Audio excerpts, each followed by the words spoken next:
Welcome to 032 Conversations, the podcast where we talk to creatives, see how they live, and how they do their work.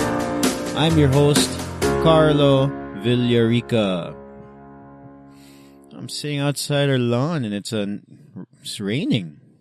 Wow. Man, that's a nice respite from the heat that we've been getting lately. Usually, when I record episodes, I add them to a queue and they end up coming out maybe a month or so after I record them. My goal with the podcast is to have what we call like evergreen content. So even if you listen to the podcast like a year ago or 6 months ago or maybe at some point 5 years ago, then they're still useful. There's still something that you can get from them. So I tend to avoid current events, topics that are happening at the moment.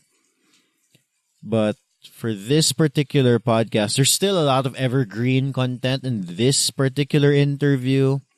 But this is the first one that I was forced to jump the queue. So this was recorded like a week ago, fresh off the heels of that VISPOP controversy. So I talked to Paulo Varela. And we couldn't help but talk about what happened in VISPOP, especially with the statement from Jude Gitamondok, the statement of Artist Ko, and then the reply again from Jude Gitamondok. Because what happened with VISPOP, we felt like it was important, number one. And Paulo, frankly, was just, not scared to talk about it. I'll talk a little bit about it more. Before we get to the interview, I'd like to thank Destination Specialists for sponsoring this episode. They're the travel agency that delivers happiness. If ever you want to go out on a holiday, if you want to have your visa fixed, need help with your passport, whatever it is, head on over to Destination Specialists. Anything travel related, they can help you with. They have 2 branches. There's one in SM City, Cebu, and another one in Manila Town Center. And they promise hassle-free travel, man. Like, I've never bought a ticket in my life. Usually I've never gone online and actually looked for tickets and everything. Usually I just call Destination Specialists. I tell them I need to go on a trip on this date. What's the cheapest flight? And they book it for me and I pay them. And it's that easy. Head on over to Destination Specialists. You can find them on Facebook or you can follow them on Instagram at Destination Specialists. Thanks for sponsoring the podcast, Destination Specialist. If you've been going to events in Cebu, you're likely to have seen Paulo Varela. If you don't know him, he's usually on stage. He's usually the host. And lately, he started Black Straw Prod, and then they basically make sure that events, if you want an event done, you can contact Black Straw Prod, and then they'll do it for you, handle all of the ins and outs, and, take it from me. I've hosted a few events too, and I've organized a few events. And personally, for me, it's not fun. Fortunately, there are outfits like Black Straw Prod who will do everything for you. So we talk a lot about the ins and outs of organizing an event, but we also spent a lot of time talking about this whole VISPOP controversy because Paulo's in a unique position. He's behind the scenes of many of the events. He may not be a musician. He's not a music producer, not a record label guy, but he's in that space. And he is somebody who's not necessarily connected to these artists directly, but he has his own unique perspective and he sees it from a third perspective. He's not in it in a way. So it was interesting to get him at this time with this whole VISPOP controversy happening and to get his perspective and his views. And he even announced he announced something VISPOP related with regards to the contest. I checked the VISPOP pages about news about it, but so far it hasn't come out. So maybe he's kind of breaking the news here on the site, on the podcast. But listen, and he'll announce something of sorts, and I will see if that's exactly what happens in the next few weeks or months. Before we get to the episode, if this is your first time listening to 032 Conversations, subscribe. You can download the podcast app or just head on over to Spotify and subscribe. We come up with a new episode every Tuesday. Let's listen to my conversation with Paulo Varela.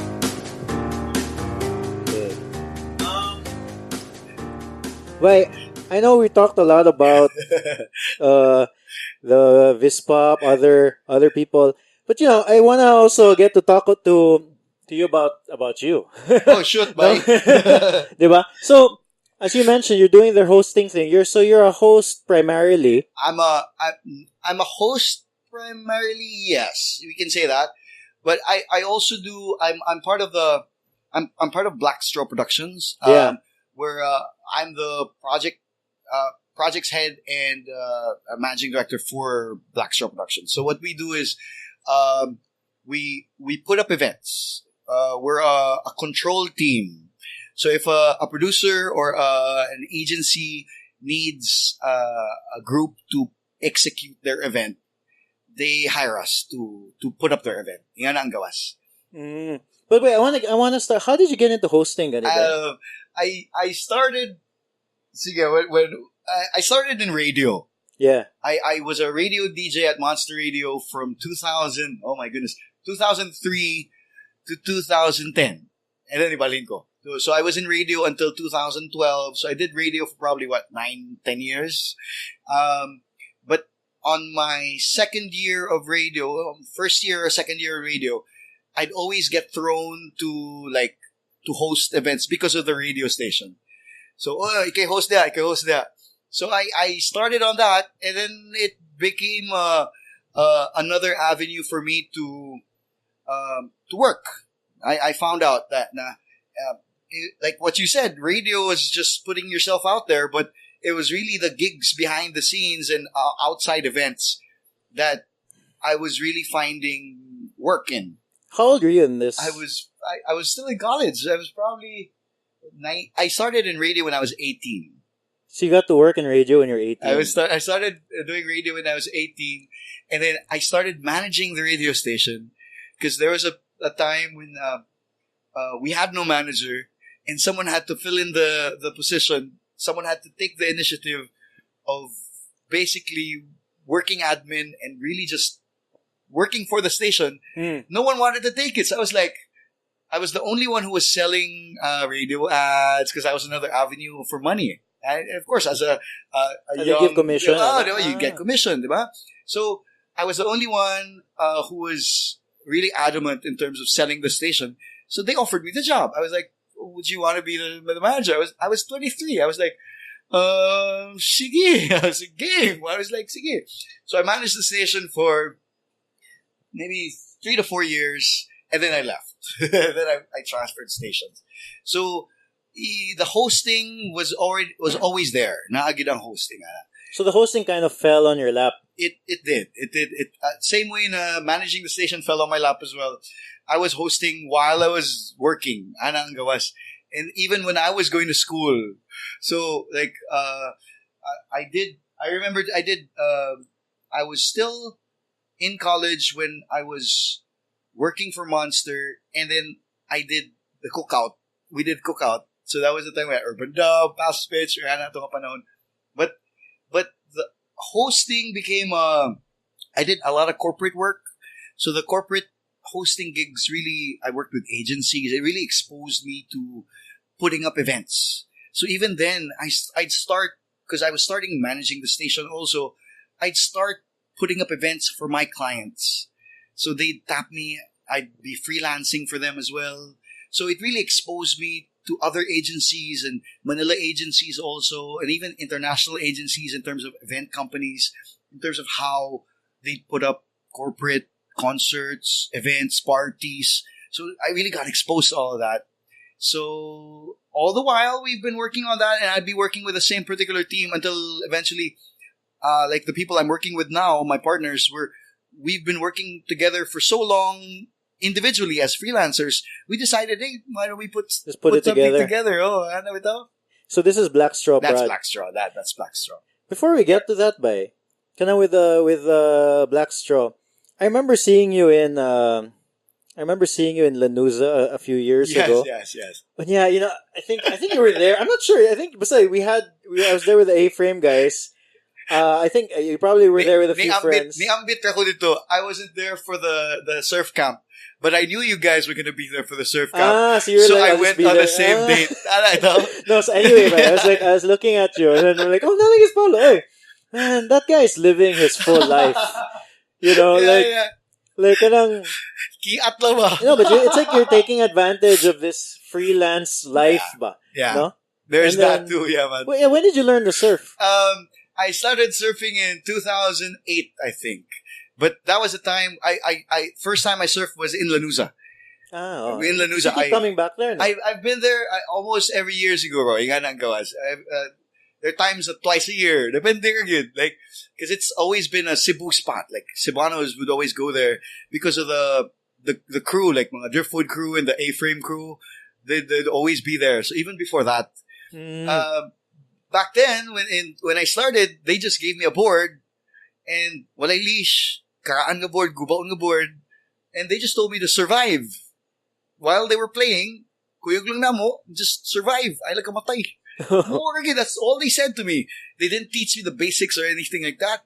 I just survived. Every time I'd wipe out, I have to run for the board. Otherwise, maigo sa bato. Yeah. So, that's how I learned, basically. And I can't say now na I'm like a pro, but I mean, I enjoy the ride. I can enjoy the dua na ba. So, after a while, Lanuz has been it's held a soft spot for me. So sometimes I'd go there by myself. Ako lang. White out dito. Oh, yeah? I'd surf nga. Kasuway ko, surfing sa Castor, kanang coast diya. Why lang tao? Just me. Mo ba? Oh, yeah. Bye. Dahil mo gawas nga pawikan. I mean, For me, like, Lanuza tripping is one siya. of my... The whole vibe, like, it's one of my favorite spots. Like, that part particularly... I don't know the name. The one where the river mouth. the Bajang. No, not Bajang. Sorry. That's the main beach. The main beach break. Basta that one. Yes. That part in particularly. And there's like when the sun goes down, and then you see it on your right side. That's right. And then it's beautiful. It's beautiful. Gabi ang landscape there sa Lanuza. It's one of my favorite places. And then when I'm on the water, I'm torn. Like you're there, you're looking at the sun, like, oh, that looks beautiful. But you also know, Murag, when it's night out, Murag, lisod na to surf, so you gotta surf now. Nasa tumoy sa undila ang name sa kanang spot, but that beach break, I'd experience nga, kinabitong the sunset is so beautiful. Nga madugay kag duwa, you'd end up like some of the kids na I'd end up playing with, binuangan na ka kay. Di pa ka, nanay iho. Because, sunset na, hapit na mo gabi the sharks are gonna come out. And you're like, oh, really? Oh, no. Magdali-dali sa escape. It's nice to know at Lanuza, like what you said, it holds a very special place for me also, okay? After leaving Manila, I stopped working for like almost 2 months. I was in Lanuza for a month. I lived in Lanuza for a month. I lived there in the part nga sa punta nga way signal. Like ang kuryente kay within the day lang. So like there's a little hut there sa may punta. That I lived there for a month. Lingaw ko. That was the life because I was so burnt out. I got so burnt out from Manila.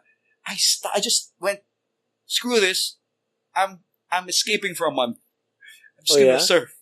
Is that why you let go? Because I was gonna ask you one of the thing, considering your work, ba, you don't really have a 9 to 5. Yes, it's not like yes, you time that's right. in and then That's somebody's right. telling you gotta stay here and you really do control your time. There's that. So how do you manage? How do you know when, like, It's a matter of ano also. Like, I noticed that it can get, especially here in Cebu, it can get seasonal.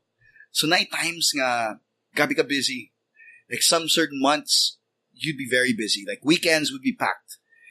But on certain months, some weeks are okay. Like the event scene, the eventscape here in Cebu has gotten busier. Like it's nice now because especially with the work that we're doing now, a lot more companies and a lot more clients are open to the idea that there needs to be a certain manner of control that they can't do, so they hire. So it gives us the opportunity for work, right? So, but that doesn't happen every day, like what you said, no particular time. So it's really a matter of scheduling for me. Like, makakita ko opportunity, kining nga panahon kung season na, nga, libre ko ani. Bala mo, vlog ako. Atong lalo sa. Ano ito? Because, of course, you can still work mobile. Like some of the things na, in terms of how we work, like a month before the event, let's say a deal gets closed, that's cutting it late na gani. But a month, you're already plotting everything. you're already scheduling. you're already booking what you need to book and plotting everything. So this is under Blackstraw This is with Pradna. Blackstraw Pradna because it's not just hosting. Ang hosting, saya naman, you just show up, you do the thing, and then you can leave when you're done. Ano ito? Is it really like that though? Is it like in terms of time, time, but syempre you still have your preparation, you still have your orientation of what the event's about. You still have to study a little bit. I study a little bit just to make sure. Like example, if it's a concert, I orient myself with the bands, so you know what you're gonna talk about when you introduce the band. Syempre naman, you can't just pataka lang niya. But with corporate gigs, it's a little bit easier because you only have to be oriented about what the event's about, and then you can go from there. So I guess it's also a matter of experience and practice also for me. Kaya medyo naanad na ko gamay sa yaw ba? Like filling in time, like because that's basically what a host is for, right? So when it's that alone, wa ko'y problema kaya you can really schedule things. But with the Blackstraw and even the behind the scenes event coordination work, it takes a lot of time. It takes you can choose the manner of time frame, but sometimes like when you're preparing your presentation, I do that. You prepare your presentation, you prepare your budget, you get things approved, and then you start working on it until changes happen or the event comes nearer. So you find a schedule during that na makalarga-larga gabong ko as much as possible. But during the, like example, Burr months, like when September comes in all the way till after Sinulog, busy ka na nga panahon. So if I find like a weekend na murag napay sunod nga, this weekend wala ko yung trabaho, but 2 weekends after pa na, pwede ko aning weekend, larga ko, like November or October for it also Lanuza. happens to be a pretty good month to go there. For Lanuza, I try to make it a point na kiniging nga panahon, may tag makalarga ko. It's always like that. So you think it's a necessary thing? I think so, man. I think for people to in our industry as well, because it takes a lot out of you in terms of giving for everyone else. Like I realized one thing now, I kind of miss out a lot when it comes to experiencing the events itself. Oh, for sure. Right? Okay, people, you see people having so much fun. You see people in the crowd. They're having the time of their lives, right? But you're in the backstage, or you're in the side stage, or you're in the tech booth, or you're working. You're working, right? You're working. And I've experienced that so many times when I've had like friends over for the event, right? And they're having the time of their lives, kid. They're like, lingawan na mo lingaw kay sila. And they tease me. They tell me to calm down here. And I can't. I really can't. Okay, I'm working. So there were times na makalingkod ko and I'd be like, oh man, this sucks, man. I mean, because you wanna have fun, but you can't because you're working. However, I also realized na there's a certain type of entitlement. It's not being entitled, but the line of work that we do, not everyone gets to do. Yan naasad na. So it's a sacrifice. You're not having fun, but you're of course we're having fun. I'm not saying naman na You're we're having fun in a different way. I think, yeah. So you're not there as a crowd goer. You're not there as a crowd, but you make sure that everyone else has a grand time. So these times when you can break away and excuse yourself from the busy stress, I savor it. I really savor it as much as I can. Okay, those are the times that you can recharge, and that's really important. Important you can to break away and especially with the outdoors. Okay, I've always been outdoorsy. Man said good. Like I used to climb rocks. I used to you're one do of those wall climbers, those mountaineers. Yeah. I used to do that. I used to work for Habagat before. Really? Yeah, man. I was back when I was in high school. I was working as a climbing instructor sa Vertigo. The baseline pa to. The one in baseline. Yeah. Oh. Until when I was in college right before Monster. So I was an outdoorsy type of guy. That's why when I saw you there, I was like, this guy is living his life. Because like there's a lot of people who just work. Yeah, it takes and then it's so good much to just work, but like there's certain aspects that you have to just let loose. It doesn't have to be like, it doesn't have to be surfing, or it doesn't have to be that type of, or being in the outdoors. But I think everyone has to have an outlet to express and intake, to take in as much juices or creative juices or inspiration that they can from anywhere, whether you're painting at home on your day off. Ano ba ito? If that's your cup of tea, or even as simple as enjoying a documentary. I mean, you have to have time for yourself. Now, you're not thinking about work, or you're not thinking about something different. Like that's what I've been. For me personally, I've been doing a lot of like cycling. That's right. And it's just fun. It's just nice to get out downhill there. Downhill or cross country? No, I don't. Just driving. Just around. Just going far. Right. Okay, the downhill stuff is scary, It's honestly. extreme. I don't want to break my bones. Lagput ako lang. I've tried that before. Lagput sa ko lang. Kasi, it's nice how even the extreme sports scene here in Cebu, they're kind of linked. Like the people who climb are also the one who do the ultimate frisbee, or the people who do the frisbee also do the downhill longboarding. But to be clear, I want to be clear. I'm not doing extreme cycling. I'm doing like, wake up early, go on maybe 60, 100 kilometers That's out, good. and then that's good. It's the same feeling that I get katong like on the board, and then when you're coasting. Yeah, so I can, like, especially when the sun goes up. Yeah, it's perfect. And then you see the water where the sun's going up, and then it's really those moments. Nice. It's those moments, kid. You're enjoying what you're doing, and then you're living. You feel alive. And it recharges you to do the work that you want to do. Most people don't consider the fact that it's so easy to burn yourself out. Like, it's so easy to give up. So you give up. And you just, that's right. So you just try to look for something else, or look for some.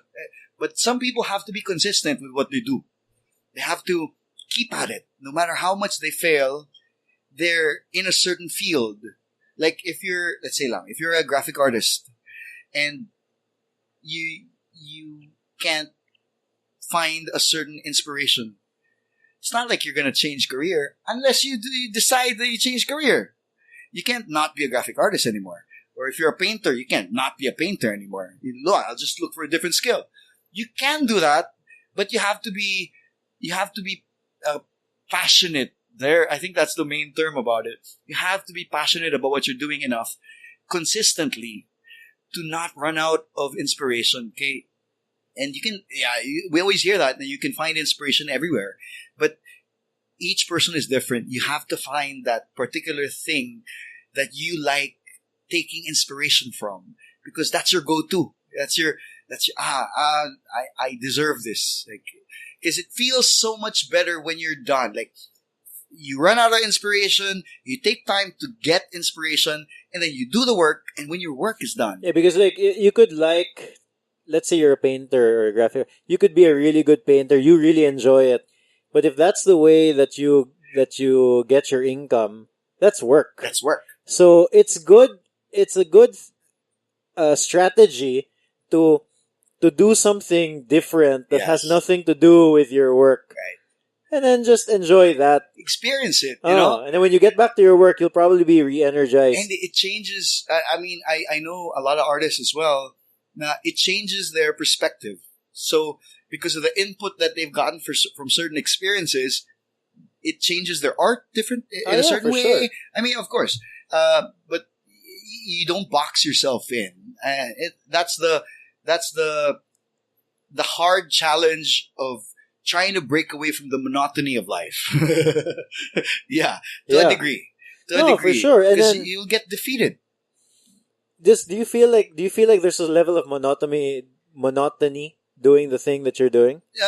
That's what we try to not encounter. Okay, it's hard not to find yourself in a monotonous space. Okay, first off, like what we do is different every time, each time. Mo bitaw. It's different every time, each time, but it's the manner of how we attack it that might be the same, which is what we cannot do. Ano ito? Like, we may try to approach one project in a similar way to another project that's similar to it, but it cannot be the same. So we have to attack things differently. Every time? Really? Every time. So under Blackstraw Rod, this one. Yeah, like a certain projects in our line of work, experience for the client and the guests are our first priority. Mo gina ang outcome na mo. So it's not what you're looking at, the setup. It's not that there. It's how the guests take in the experience afterwards. That's what we take into consideration. So every project has to have a certain element that's different. Like whether there's this particular light or there's this particular manner of the visuals. Okay. So it's a different experience. It's a different experience every time. Or na ay booth sa entrance ngayong ani. Like those things, the clients they think about that because they also want the experience to be associated with their brand. Muna siya ang experiential ang amuang attack. So it's different all the time. So we try to break away from being monotonous in terms of having the same gear, having the same people. Like we have go-to talents. We have go-to talents, but we variate. Para dili we change. We have options all the time. So it's always different. What compelled you to start Blackstraw Prod? Like aside from you guys were working in the. I'm sure like silang Justin, you've been working with him for so long. We've all been in the events industry for a while. At the same time, naasad me like us in particular, some of us we've been working in certain projects nga nidagan o lima unong katuig na regular within the year na same people. So ka-realize me nga we needed a system that could tap into our individual talents that can serve us as a whole. Nga na ang gawas na. Because in the group, we have two hosts. We have one events director. We have one accounts and music DJ. And then we have the technical director. So, just that 5, you can mount an event. Kana ulandaan. Because we all have our certain scope of work. Nga, lahi akong trabaho sa trabaho ni Justin. Like, that's his designation and his work. Like, he's our technical director. He mounts everything. In terms of the physicality of it. So, but sometimes we do that as well. I do that as well. Like, in terms of supplier relationship. Yeah, I'm sure there's a lot of overlap at this point. Naasad na. Because we found a way we can work together. We all work together in terms of mounting certain projects. Okay? But we realized how how different Cebu has become as well. Like 10 years ago, it's hard to explain to a client that you needed an events director. Like, some na, Mm. right? But in Manila at the time, I kept noticing even small events, like I'd host an event for 20 people. They still had their event agency, still had a full force crew. 2 stage managers, 1 event director, 1 like complete. It even looked like the people in the tech team in the tech booth were more people than the guests. Oh, ba? Okay, that's how they wanted to come across. Na we're really professional, right? There is a Cebu at that time. Madara ko sa kataw. Yeah, kanya-kanya na yung Kanya-kanya mga tao. kani. Yeah, Ay, yeah. bahala na si Batman. Like, you'd see, and even at that time, there were only a handful, like may hapra sa fingers ang number of agencies here that really put out events. Like event agencies. Not advertising agencies, events agencies. So, the event agencies, you'd see, ang spinner, siya sad ang director, siya sad ang tig-cue sa mga videos. Kay kada kamot gamit. Kay gamay man ang budget. At the same time, the clients could not understand that you need to hire specific people for these tasks. Now we've gotten to that point. We've gotten to the point that, especially for big scale events, people have now understand na kinanglan gid ka og ing ani nga backline, ing ani nga production crew na para di lang ka magtuga-tuga ba. So you find yourself In a better time. You find yourself explaining that less? Murag, Definitely, yes. Murag it's just assumed yes. part na good na. Yeah. Now it's something that if you want this certain outcome, this is what you need. That's what we tell their clients. Now, this is what you're. Of course, syempre the name of the game is still how to lessen their cost. Yeah. For them, but for agencies, of course, you try to find the middle ground so that you guys earn. I mean, all agencies do that, but the requirements of personnel and manpower in terms of putting full scale events is clearer now. Like klaro na ginanga. The video guy is going to handle the video. He's going to make everything for you. And then we give them bonuses na. Like that's where we amplify our service as well. Na we try to give them a different approach to their event. Sometimes a client comes to us with a picture of how they want their event to become. Okay. And most of it is very standard. Like, they arrive, they open the program, they have dinner, they have a band, and then they have a program, and then they leave. Okay. It's like a standard, usual thing. So how do you spruce that up? Like, as soon as they arrive, sometimes we offer other options. Like, as soon as they arrive, they don't come in yet. They don't go inside the venue yet. They stay outside so they can socialize. Right? There's cocktails. Yeah. The cocktail aspect, yeah, that's common naman. But putting elements of, like example, putting booths outside for the guests to experience. I'm not talking about like a photo booth lang or right. Those things are standard event things, right? It's small, but it does add to the experience. I always, at least, I'm basically looking at it from the context of weddings. Yes, exactly. But especially weddings. Weddings have changed the game in events so much. Even corporate events. Like the SDE, the same day edit videos. Nasa corporate events? Nasa corporate events. Oh, really? It used to be, it wasn't that. Wala na siya sa una. Okay, if you think about it, that's a lot of work. Okay, a whole day event for a corporate event. Let's say a company is putting up a sports fest. As simple as a sports fest. It's not even a launch or anything. A sports fest. Na ay SDE na sa tumoy. Imagine, at the end of the day, now it's because of weddings. And that's really because of weddings. And even the SDE itself, the program of the weddings, it changed. Before, even the Philippines, like, we used to have the first dance, the first cutting of the cake. After dinner later, second, that's like later on in the program. Yeah. Now, as soon as the couples arrive, they dance. Oh yeah, that's right. Sometimes they go, dance going diba? inside the Sometimes they ballroom. go Huh? in there. But the official first dance, or whether it's like the first dance of the parents as well, or, Yeah. with the father, bana or mana, sometimes they put that earlier in because of the SDE, because they need to put that in the video. Okay, otherwise, Oh, if that's it's right. later Yeah, in the yeah, yeah. program, it won't make the cut. Okay, it's a time thing. Yeah, They don't have time to put it in. So that also changed the game. Weddings also have changed the game in terms of how events are being handled. Like even the photo booths, that's a wedding thing.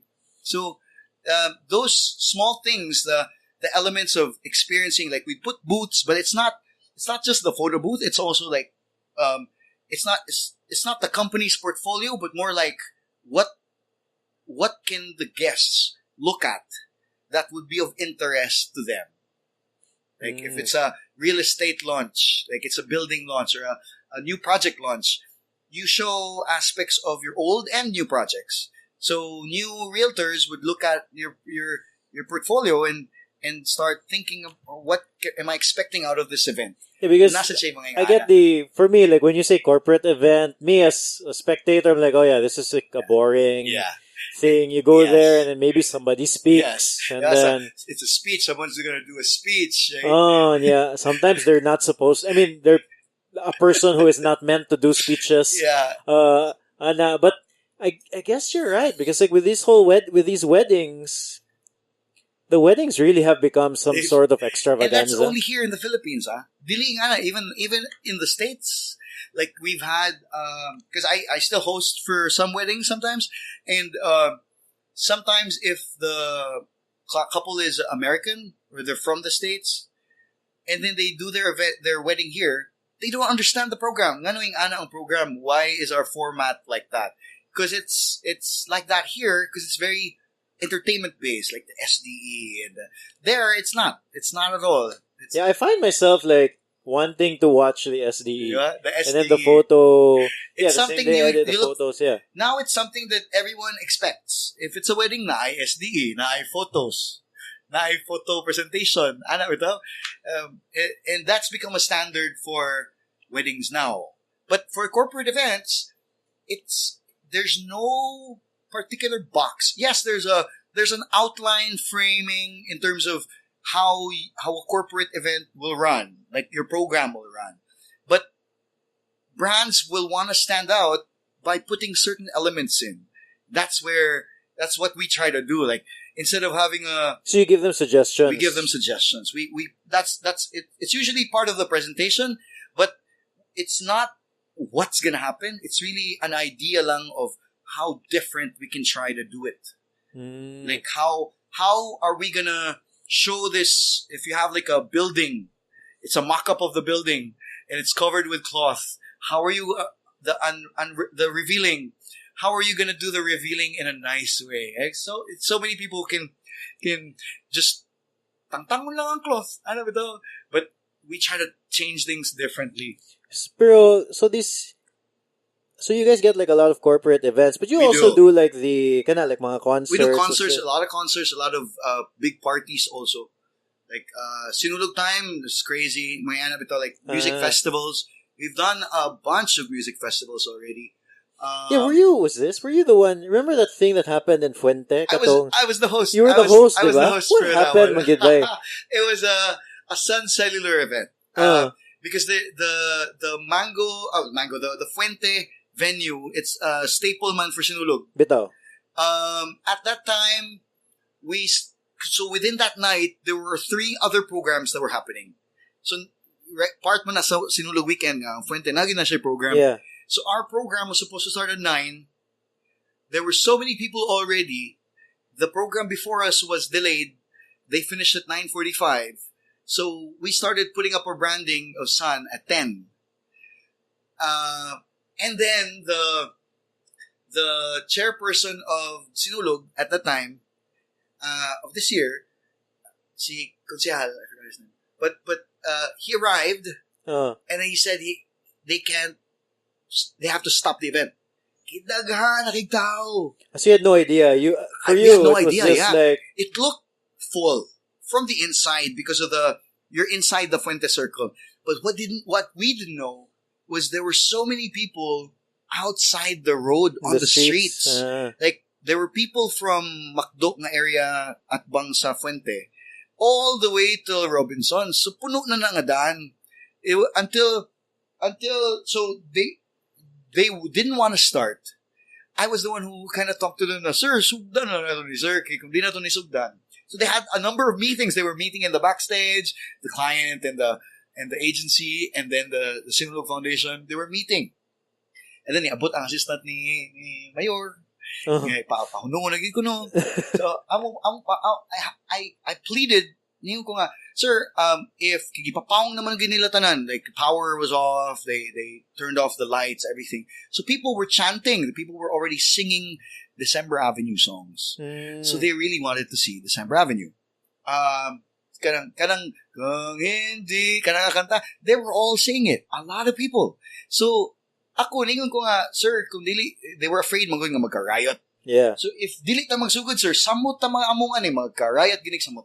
People were already pushing, they were pushing the tech booth to a point that the tech booth almost collapsed. Yeah. Like the railing, they were pushing it, they were moving it. So, but we didn't know that people were already jumping the fence outside. We didn't know that. Yeah. So, we went in, and then I talked to the everyone, and I was like, sir, sugdan na nato ni. Give me a chance to speak to the crowd, to calm them down a bit. Para at least makasugod ta. Yeah. So, I went up on stage, nagsigsabot ko sa mga tao nga, di mo kiat, kalma lang mo, hangyo lang mo, para makasugod ta, so we can start this. So, we had Jackie Chang, she was the first artist she performed, and then, while that was going on, there was another scuffle at the back. People were thinking na makancel na sad. Ako na sang gipugos. Hangyo na sa ko. Padayon na nato ni kinapa. Napatay pila pa ka banda. To a point na nakatukar pa si Kurt. Kurt Fick had 2 songs in it. And then so actually Jackie Chang, while Jackie Chang was playing, Kurt Fick's band went in and jammed na with Jackie. So Jackie was supposed to sing with kind of backing tracks lang all throughout. And then a playback lang. And then it became live kay nisud naman lang ang banda ni Kurt para mas paspas, because we really wanted to have Kurt play already. So Kurt was singing 2 songs already. I think he was singing Haasula naman siguro to. And then they said stop na gid siya. They were gonna dakpo na gid unta ang mga tao nga nasa backstage kung dili pa mo hunong. So they stopped it. They literally stopped it. The city. It was basically the office of the mayor who decided to stop it. And I can't blame them. Kay Clara Benin and December Avenue, they were already waiting inside their vans, going around the circle for the past hour. They were just going around the circle to kill time. Okay. Kill time, hoping na we'd still be given the go signal, because we were talking to them and saying, Sir Dave, tumulak. Yeah. We were already hangyo na sad mi nga, bisag December Ave na lang diretso. Samot man magubot daw. So hadlok man sila kay, at the time, I think, there was miscommunication in terms of the security preparations. Well, I was also thinking about Fuente as free, man, goodbye. It was also free. Well, and there's that There's also. that, but there's also the thing, Amarag, I was thinking about Fuente as an event space. Yeah. If you think about it, it's kind of not ideal. Because small. Yeah, I mean, like, let's say you fill up the Fuente. Where else are people supposed to go? Spill over on the street. On the street, good. So it stops traffic, and then you have people all over, like all corners. Okay, from Robinson side, how many streets ang Jones blocking animo, ang Mango blocking animo. I wonder if they're gonna rethink that next year. Having it in Fuente, that's right, no? Yeah, like they can have stuff there, but like if like a super big event right. if they expect a lot of people, it's surprising though, because the organizers, they weren't expecting it to be that huge. I think that's what it was. Also. But they forget they got December Ave, and December Ave, even that became an issue. Nganong December Ave, nganong buto kayo on December Ave. Because at the time, especially with that song, it was really just the new Four of Spades song. Ano ba ito? Yeah. It was the new hit song. So, buto yung ito. I remember walking out of Fuente, leaving, and then people were saying, wala na gidinik, lakaw nag-host. Because they didn't announce it. They turned the power off. They didn't want us to announce anything. Nawala na. Because I guess if you would announce... Basig, mas hadlok pa yun. So, they just wanted people to just leave out of their own accord, thinking na, awa naman siguro ni. But the people who were stuck inside because the fence right in front of the stage, puno kay tao, people were stuck inside the barricades. They couldn't move. Kay puno pa mangyapon silang likod. So they'd ask us, Sir, madayon pa magyapon ni Sir, kay di na mi kagawas. They couldn't move. So I talked to the people in the front, like diretso na lang ko, guys, ako ninyo guys, hinahinay na mo gawas. Kay di na ta mo padayon. So I tried my best to explain it to them. Kay naga namang nasuko. Well, they're also right though. Like if you did mention, if you were up there on stage and just announced ka wala. Basig ako may batuon na to. Bosa to, basig mabato ko ato, which they didn't want to happen as well. Of course. So sakto ka said in the sense of what happened. Sayang lang kay it became a momentous night. I've never seen Fuente that way as well. It could have been at a better venue, especially with that crowd. So, sayang lang, wala katukar si Clara Binin, wala katukar si December Ave. And people were there to watch them as well. And it was nice also because syempre Kurt and Jackie, they were also playing already. So, lipay kami ato nga nakatukar sila. Gito. Sayang lang. Considering that you do all these hosting gigs, ba? Yeah. So, I mean, that's an example of like a crazy thing that happens in an event. Yes. Na ba na mga other stuff like that, that come to mind?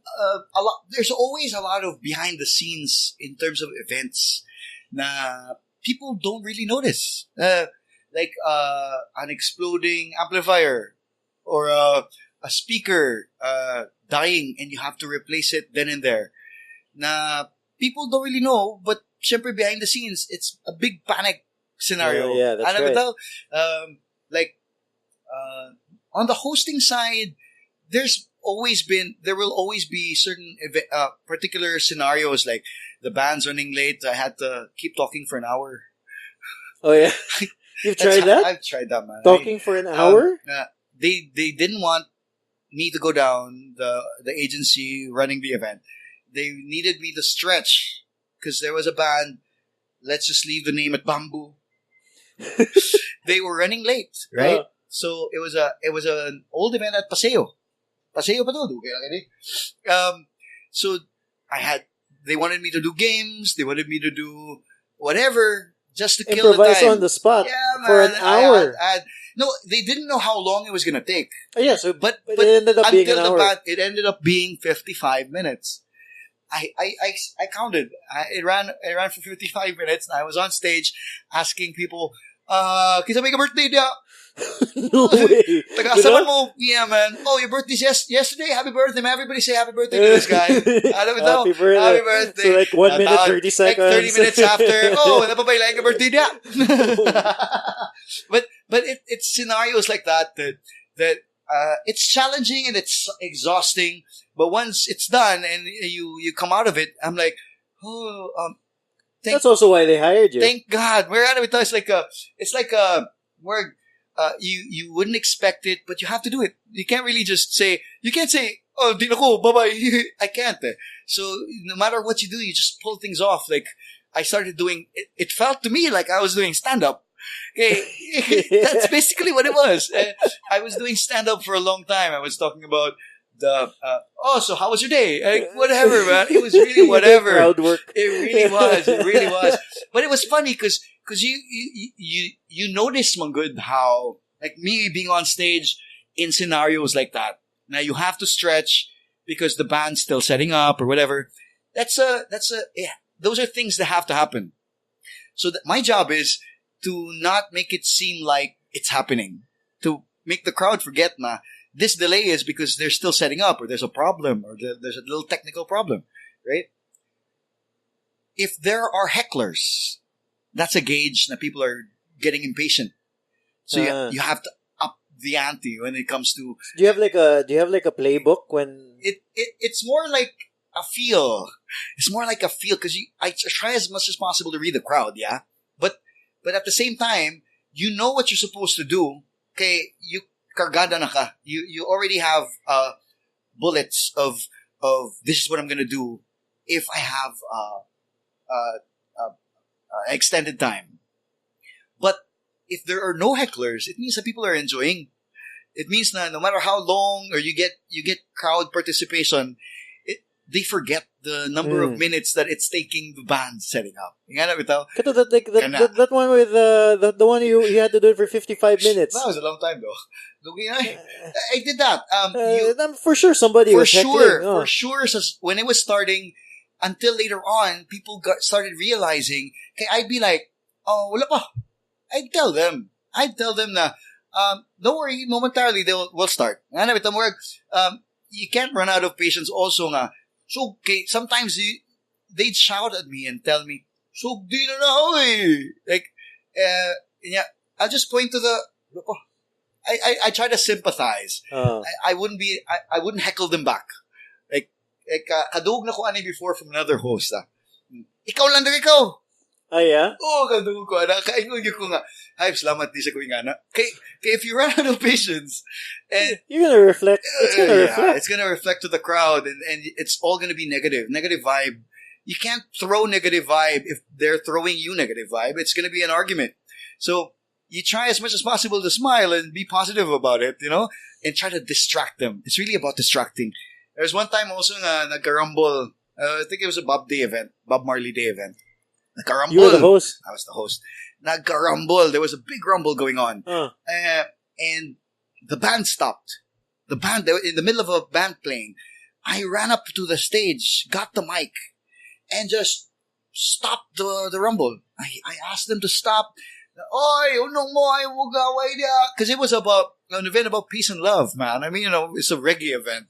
It was a reggae event, Basig na kuwangan na siguro. Or, they weren't feeling the vibe as much. So, after when they stopped, I asked everyone to put up their peace signs. Mga gimmick bitaw to distract them from the negativity of it.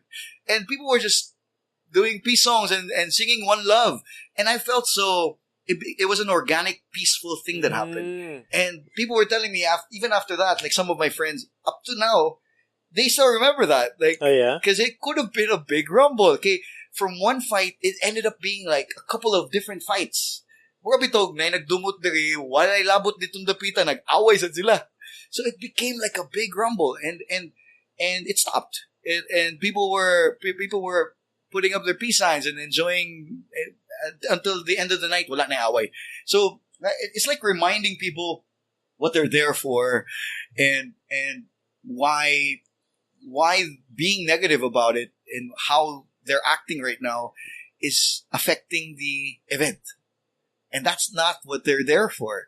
They're there to have a good time. They're there to enjoy. So it's really about the matter of experience, kid. I think that's one of the things na I'm thankful for, that I'm here now, and it's the experience that I've had working in this industry na I can feel, I have a feel for the experience. You've experienced quite a bit just being on stage. Just being behind the scenes and being on stage and being directly watching and people watching me. Okay, in terms of that, those minutes I'm in charge of. So how they come home from that particular night, a big chunk of that is me. It's not just the band, it's not just the music, but of course it's not about me, right? Some events even, I don't introduce myself. I don't tell them who I am. I don't. I noticed, I remember before, you always have to create a rapport with the crowd by telling them who you are, and now I don't. Some events, I don't even introduce myself because I realize if it's unless it's like a concert, sometimes even, it really depends. Like if the crowd is there for the event, they could care less about who you are. Oh yeah, but they're not there because Yes. of you. Yeah, I Yes. guess. Oh. So sometimes if it's an event like that, I don't introduce myself. So you gauge it. I gauge it, yeah. Because it's not about me. It's about the event. Is it safe to saying every event there's always something? If there's no perfect event, Yes. there's But always something. there's always something that goes wrong. But it's not a memorable event if everything goes smoothly. Of course, we all want a smooth event, the smooth running event. No, I think from the perspective of the guest, Yes. whoever's there, it might seem smooth. It might seem smooth, but behind the scenes, there's always something. There's always somebody running because they needed to do this that wasn't there before, or there was a change. Changes are so quick paced when it comes to events. Like seconds, literally seconds, are what you need. Like a van arriving and the guest talent is arriving at a critical moment in time when you know that the speech is about to end, and you have literally 1 minute to get that artist to the backstage because they're next. Alam mo ito? Like literal moments like that is exciting. It's very exciting. Yeah, because when you're doing, so of course we talked a lot about your hosting, but when you're doing like Blackstraw Prod, sometimes you host, Sometimes I still host, yes. but sometimes you're not. Sometimes I'm behind the scenes. Sometimes I'm the project. I'm the production manager. So I run the program from backstage. So ako there's someone who runs the. Sometimes I'm the floor manager as well, the stage director. Sometimes I am the program manager behind the stage. So I make sure that everything runs according to the schedule on time. Because it's important. Because sometimes, let's say the venue is we're only allowed at the venue until 12. So any delay in the program that's preset, that ends at 11:55 on paper, so you have a 5-minute allowance, cannot be pushed back. Otherwise, you only have 5-minute allowance. If every minute delay eats up that 5 minutes, you can't extend 12 o'clock. It's either makapuno kag bayad or pahunungon gud mo sa venue. Na may nga na. So, I make sure that it runs according to the schedule, the logistics, the vans, everything. It runs smoothly on my end. So, that's where the running and the dagandagan behind the scenes takes place, which the crowd, they have no idea that's going on. So, it's fun that way. But if it's well prepared, if it all goes according to plan, much the better. Much the better, really. Okay, that's stress for me also. Oh, I'm sure. You know, that's part of my like. I actually every now and then, you know, we'll do like a small event, and then I dislike doing events so much. Yeah, I really do. It takes a lot to prepare for. Like the event happens. 6 hours of that particular day, but you've been preparing for it for at least 2 weeks, maybe, or even more. No, you prepare for it, and then on the day, it's this incredibly stressful situation. Yeah, especially if ikaw tanan, most na. Yeah, but yeah, right? I'm sure it's not like in Blackstraw Prod. You have the team good. It helps. I realized because before Blackstraw, I had Akin Concepts. Akin Concepts used to be. We used to run. It was my group. So I used to run corporate events as well. So it pretty much the same nature as Blackstraw, but smaller scale, more direct third party agency work. But I realized compared to then and now, it's easier now because I have teammates. Back then, it was just me and my crew. But all of the decisions and all of the things that needed to be done, I did it. Back then. But now with the team, you have someone who can handle the technical side, someone who can handle the program creative side.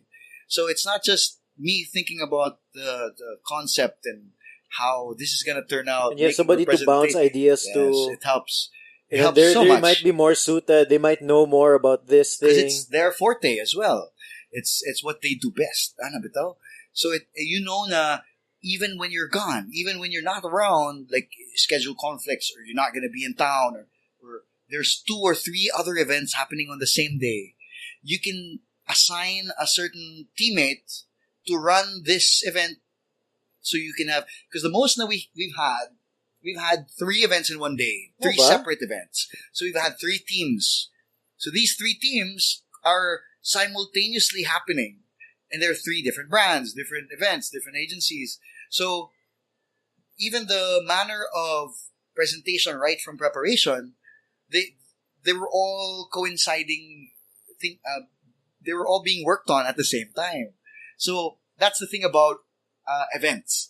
Okay, even when you're working on the event that's happening now, like the event that's happening today, we've been working on for the last month, let's say.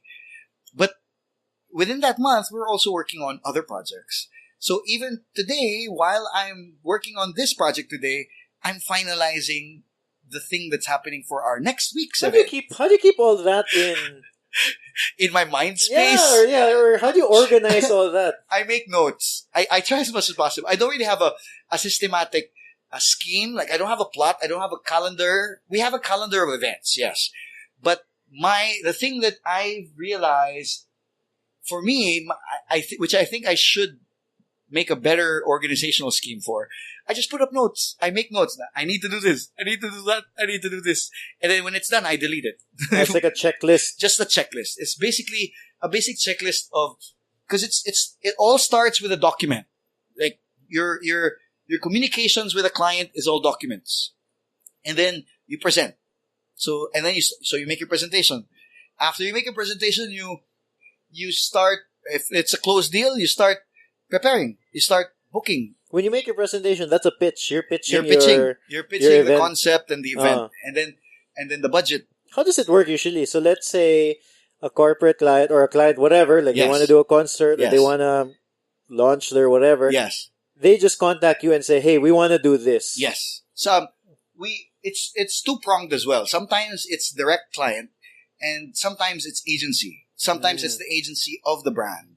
So a lot of these clients, this is what we're going to do. This is the date that we're going to have. We need to do this kind of event. Tell us what we can do. So they ask us. I suppose they also give you a budget. Sometimes they don't. They ask us for we propose the budget. So we propose the most optimal execution in terms of which talents to book, how to set the space, what to put in it. And then we present a budget. So, and then everything starts from there. Medyo mahal naman. Pwede dagdagan pa natin. Can we make it grander? Sometimes we get that. I love it when I get clients who say that. So you make it bigger. Make it grander. Let's make it bigger. I'm all for that. Okay. They're not looking at the budget. They're already looking at the presentation and they're liking the concept, but they want to make it even more. Like, can we add more talents? I'm like, oh yeah, definitely. Why not? Can we? So, So we already done with the bands, but what happens after the bands? Can we add a DJ? Game ni sila. Ganahan ko ginga na kliyente. They really want to make the most out of the event that they're trying to put together. It's not just it's not just the someone from the brand who has a quota in terms of events, has a marketing budget, and I need to dispose this. Yeah. It's not that. It's really more of, we really want to make an impact. And that's to the have kind an of experience. yes, that's the kind of clients na thankfully we've been working with a lot. So dili sila but of course, yeah, we still encounter those, can we go, we thought our budget was gonna be like this lang. So when we encounter clients like that, we just go, okay, ganito na lang, tell us what your budget is, we'll make it work. But if it's really alanganin, we'll tell them also, if your budget is a little alanganin, this is all we can provide you. So at least we know their working budget, ideally. Is there so I guess for Blacks, it sounds like Blackstraw, it's a lot of like client work essentially. Somebody gets you to produce a gig, an event, whatever. No? Is there a space for like doing it on your own, nga murag like a self-sustaining thing. Let's say you produce the concert yourself, get people coming in, sell the tickets. You think there's Yes, a space for that? there always is, but the risk isn't always there as well. Oh yeah, of The course. the production game in terms of being a producer for concerts and parties and live events here in Cebu can be risky. Okay, you know how like we have limited venues, outdoor and indoor. Like if you're talking about, I want to bring in this act from the States or whatever. I want to bring in Phoenix, let's say. Ano ito? Okay. Where are you gonna put them? Well, here in Cebu, Waterfront? Ano ito? Diba? Waterfront. That's the Waterfront, go-to. that's the only thing. It's the Yeah. only one. But the capacity of Waterfront is not even SMX level. I mean, it's just, how many? 3,000? Daghan naman siguro na. Okay. That's I a don't lot know, na. actually. Something like that, right? The ballroom. 3,000? Can it go 5,000? I doubt it. Ano ba ito? I doubt it. Gamay ka man ng venue. But, that's the only one we got. Right? If you think about it, as a producer, if you're bringing in a big act, and then your seat space is only this much, you're not gonna earn. Di ka kabawi.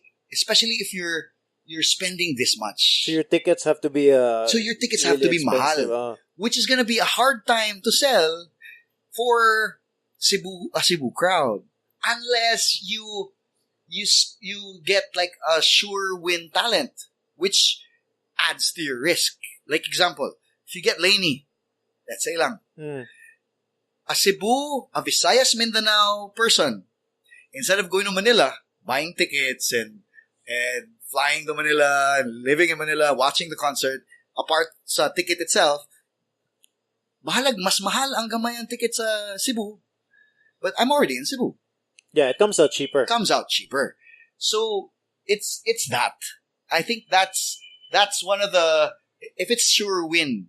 But if it's a smaller scale, I think that's where a lot of the producers in the local scene have been struggling with. Okay. If it's like a local event concert, it's hard to encourage the local crowd to even come in for 1,500 or 1,000, 700. Mahal na ang 500. I mean, there's that too. Oh, mahal 500, mahal naman na. There's like a certain peg of... Although I've heard that the Cebu audiences have been paying, because there was a time nga murag, bisag 50. It's getting there. Bisag 50 50, pesos. mahal na. Yeah. Like 100, mahal na. Mahal door charge. Grabe, diba? Like, the fact lang mag-door charge ka, masyak ng tao. Yeah, but that was before. Now, it seems like... At least now, naanatay possibility, like, more now than probably 2 years, 3 years ago. Yeah. Oh, you think that recent, huh? Yeah. In terms of having concerts for 750, 1,000, 1,500, like, look at the Four of Spades event at SM Seaside. They had, I think their tickets were 1,500, 1,000, something like that. Or 700, they had a pretty good surmountable crowd. Ah, yeah, okay. That's a good thing. But you still need the acts, and you still need the aspect of what's gonna happen for people to go there at that particular price. Who organized that? That was I think it was a Bacolod local from producer. Bacolod, really? Yeah, producer from Bacolod. Oh, really? It's interesting. Oh, you think he made his money? I do know that it was a series of events. Okay, they had the same lineup during the Mascara Festival in Bacolod. So maybe I think it was a tour that they did. Then he could also haggle a little bit on the price. Yeah. That's the advantage. So like if it's like that, it also depends on the crowd. If it's a crowd that's really gutom, like example, let's say if you put together a sure win, Up Dharma Down is like a sure win. If you put Up Dharma Down in a 150-seater venue and cost it for like 1,500 or 2,000 with free drink, let's say 150 is a small venue. 150 is a small venue. It's not the return isn't still gonna be that much. But you'll make money, I think. But you can try to make money out of it by adding in sponsors na. Oh, yeah. That's still needed. But kaya siya. Dala hangyo sa Up Dharma Down. Dala I mean, hangyo. dala hangyo. Okay. Because their out of town gigs are still it's still pretty steep. But you can really make way for that. But the nice thing about it is even local shows now, like homegrown acts, if you put up a pretty solid lineup, I think people will go, people will watch, and people will pay. Maybe not all, but there will be a number of people who will pay. So Have you been going back to like these the local gigs? there is that, like the door charge 200, 250, Oo. 300. But yeah, puno. Depende. Mapuno sad siya. Mapuno sad. Not what you'd expect to be like dagsa. But of course, you get quality people, like the people who are active in the scene. But the thing is, that's not what your direct target should be. It should be the people who don't go to these gigs to entice the new generation. Well, but I think also the ones who are the fans, they're always going to be there. Yeah, but they're the ones who I don't know. I think you want to get the fans because those are the ones who are going to tell the regular people. The regular people are not going to be there because they're just not interested. Yeah. Like they're not plugged in. That's right. There is that. They just watch what's on social media. Yeah, They like check- something they has check to what's happen. on social media. Like the VISPOP thing. Yeah. Like something. For them to participate. Yeah, something extraordinary has to happen. Like There's that whole that. VISPOP controversy. No? Which is a good thing as well, because it really bridges the input of information to other people also. Oh, mobitaw. I think that's what we need now. We need to broaden the market also. Because we can't deny the fact that gana kay tao sa Cebu. Yeah. Gana kay tao. So, how do we make the different crowds interested in supporting our own gigs, our own music? We're not there yet, but the potential of now is nice. Like, because you see them good, like the different genres or the different genres of the different local scenes. Like you have your rock scene, you have your reggae scene, you have your indie scene, diba? Even the hip hop scene, they have their own particular niche market. Like it's sad though that gigs for these genres like the reggae scene, neat na lang kayo. Yeah. Like, so when there's a reggae event, daghan tao, kay gutuman. But you notice that the people who are at these gigs, at this particular gig, for a reggae gig, are people from way back as well. They're older. They're older, right? How about the younger crowd? Like the younger crowd that appreciates reggae music for that scene. I guess there's none of that. Is it because wala sila na expose, or maybe just they really just don't like this type of music? They like Chainsmokers, man, ito. So there's that. Okay, you notice how rich that particular scene used to be here in Cebu. Yeah. Well, my theory with these younger kids is that, if you go to like a high school and then you get a random high school kid and then you say, hey, what do you listen to? And then you ask 10 other kids and then it's very likely that they're all going to name different artists. Yes, there's that too. And it's not like when we grew up everybody kind of listened to the same stuff. That's right, though. That's right. They have more. They're exposed to more music now. There's that. Yeah. And So- that just makes it harder for certain scenes to thrive. Oh Okay. yeah, that's true. Okay. It's nice now, even with the advent of the DJ, that advent of the DJ, nagka-vacuum sa banda. Okay, the last 5 years, EDM got so big. And all young musicians would start to want to be DJs. There would be samba. instead of the magbanda-banda, No, that's true. nalahi ang goal, like, I want to be a DJ, which is nice because the DJ culture and the DJ scene really got blasted. The EDM scene just blew up.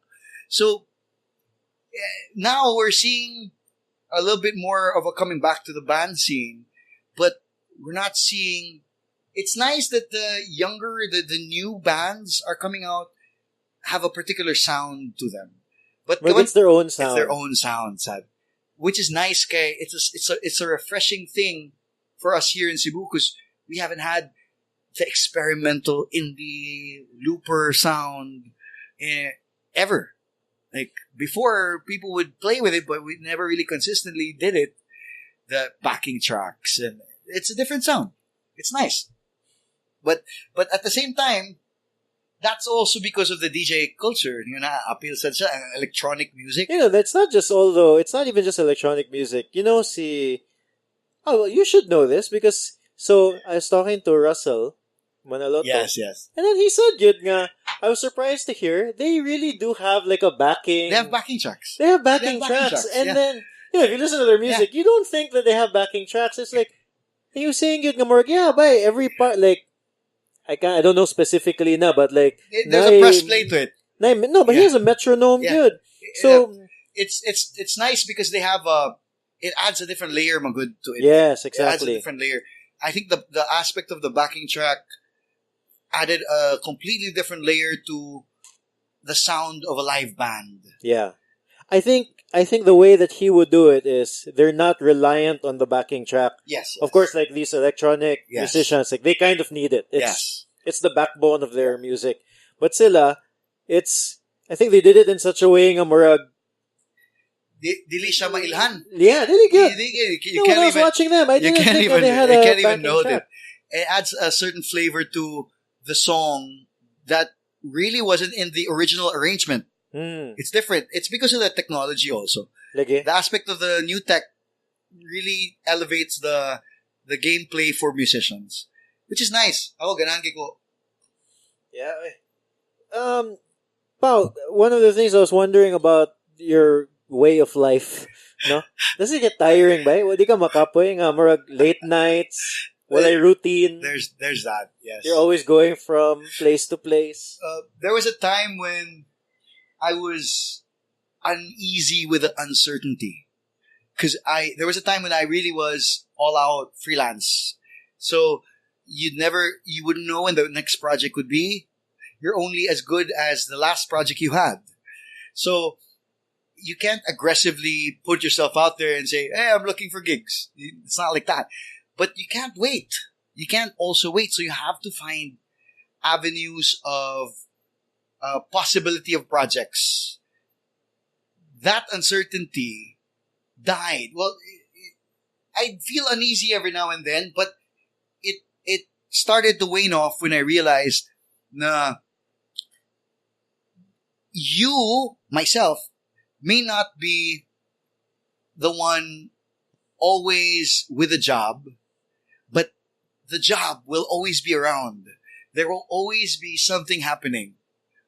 How can I, who is completely technically irrelevant to what's going on, the scene, how can I immerse myself to a point that I might be needed?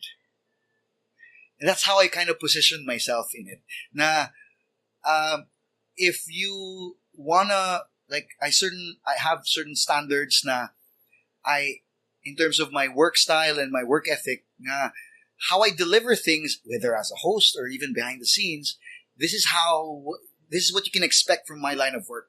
So it's become standardized to a point na the agencies and the people I work with, they know na that's what they can do na makasalig sila nga yung ani ko. So in that sense, I would not be irrelevant. I would be needed. So you think it's like you found your niche, kaha? You think so? To a certain degree. But it's not just mine though.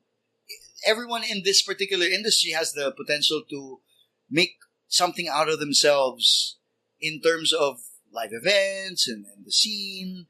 because I don't have a band. I'm not a musician.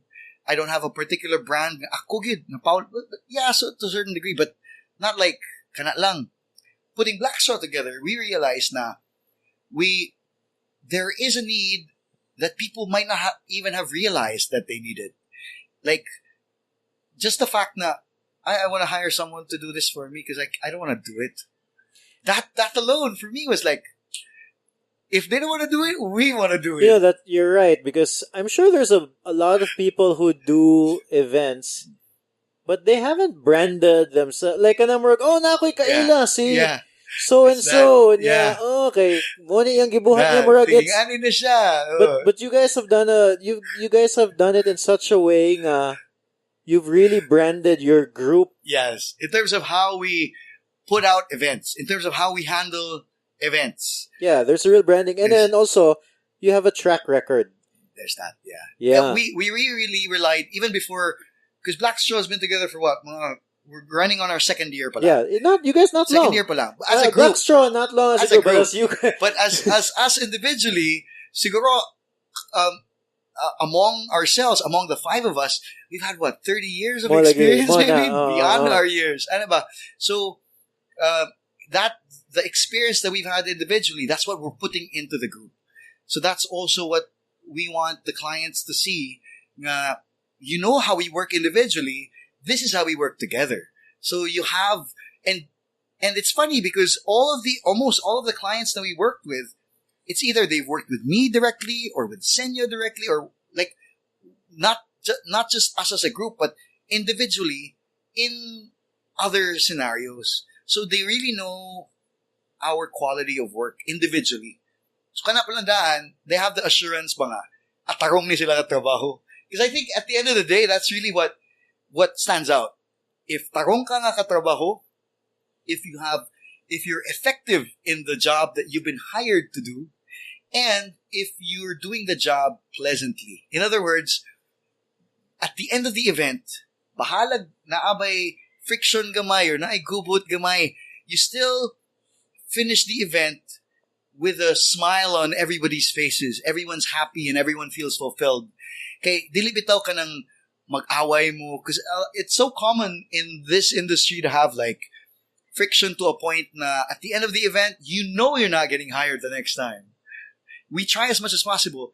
That's not going to happen. We always look forward to the next project. Yeah. We always think about the next project as well. This is not, when you have an event with a client, this is not a one-time thing. Yes. That's how we go at it. You want to be hired Yes. next year. We want to be hired for the next ones. And, Yeah. and we even open up the idea nga, even if dili ani kadako nga scale, even the smaller scales, we're down for that. Ano bitaw? So it gives us more opportunities to partner with the brands for other projects, and it branches out into other referrals as well. So it adds to the portfolio. You know what's funny when you were saying that? The three things that you said, like, karang be, what's it? Do the job, do it efficiently, and then just have a smile at the end of the day. If you think about it, it's not that hard. Yes. But at the same time, Yes. not many people get to do that for whatever reason. Yes. In everything. Yeah. In everything. Especially when you're in a job where you work with other people. If you're working and your output is relied on yourself, no problem. Okay, you're reliant on yourself. But if you're relying on other people to make something happen, there's bound to be some conflict. And if you can't resolve that conflict, or even at the first sending of the text reply, kay conflict na dayon, that's not going to be a good thing. It's not a good thing to be in conflict when you're working with other people. Okay, the whole time you're running, especially if you meet a conflict at the start of the project pa lang, all the way till the end of the project, you're going to be in conflict.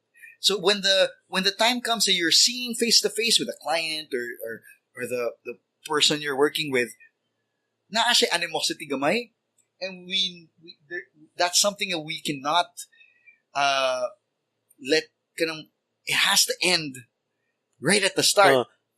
PR ba? There has to be PR. Well, I don't know if PR is the word because like you know what Yes, yes. you know what I thought of when you were saying that. I was like, huh, it's kind of like being in a Yes, relationship yes, and then yes, learning yes. how I to was gonna fight. say that.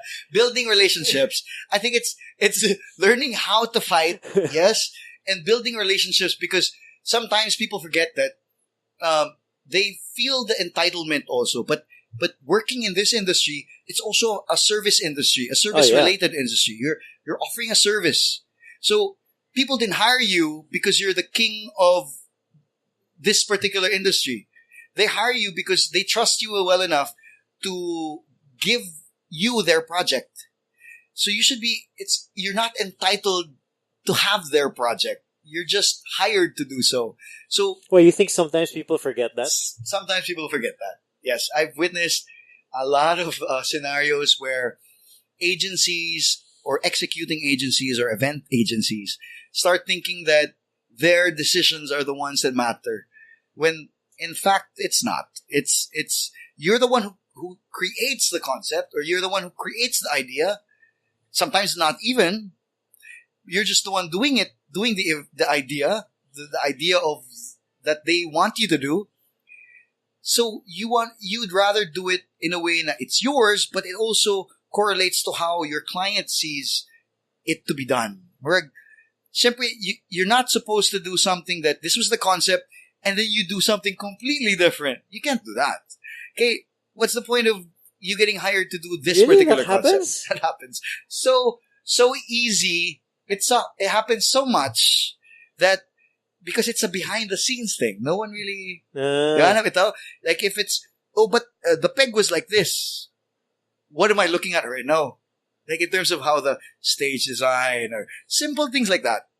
You can't you each element has been thought of whether by you or by a different team to be executed. Certain changes have to go through approval pa and stuff like that. You can't just go, I feel like this, I'm going to change this. You can't do it. Sometimes it happens with other organizers. I find it really funny. Okay, they don't go by the rule ba nga. They think that it's their event, it's their production, it's their event. Yes, it is. You're just the ones handling the event. It's not your event. You're not spending for it. You're getting paid to do it. Mm. Alright, so we as much as possible, we try to not forget that because we can't. So we maintain the relationship between our clients to a degree that we cater to them. There's a client relationship that you clientele servicing as well. It's very important also. Like because we tell the client right from the start, if you hire us, you're not gonna think about the event anymore. We want you to have fun. We want you to experience and enjoy it yourself. Because most of the time, they're also going to be busy. They're also going to be thinking about what's happening. But to a certain degree, that shouldn't be the case. It should be, you're hiring us, you go there, you enjoy. Nga na among target. It really reminds me of going back to weddings. Yes. Okay, Yes. I remember. Yes. Well, shout out to si Snoogie Yes. Mata. Hi, Snoogie. She was our wedding coordinator, Yes, yes. and then I worked with Snoogie a bunch of times. she's great. Like on the day of our wedding, no idea what was happening behind the scenes. Like nothing. Like si Steph, especially si Steph. That's good. No That's idea. good. Like wala. That's how it should be. Mo bitaw. Because especially for weddings, especially for you guys, like when you got married, the wedding, the whole ceremony, the whole day is for you.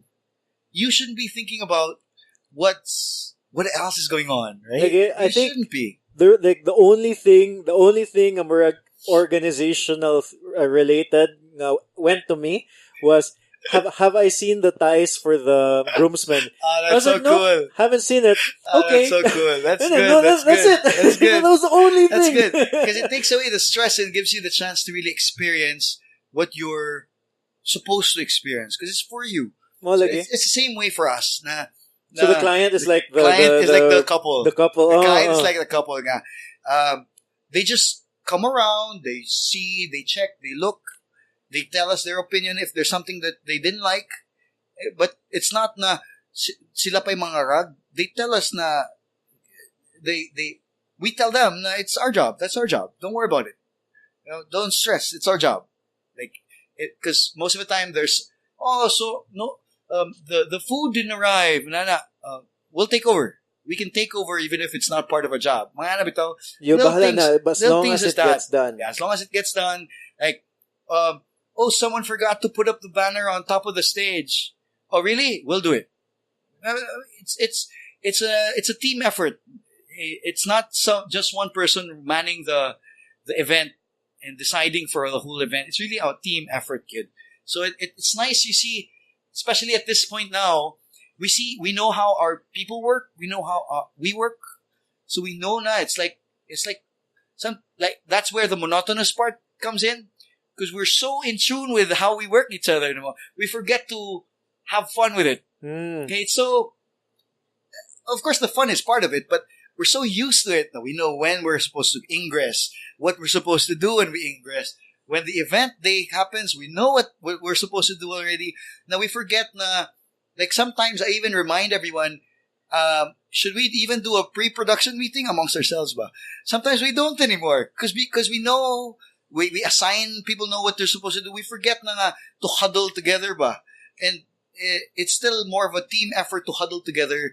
Nga, we can do this, guys. And it's more like, nowadays, it's more like, oh, we know what to do. But that's a nice place to be. Like, That's all right. Yeah. like if you're like playing basketball, Yes, like you just know where everybody is synced na at some na ba? point. We're Yeah. synced that way.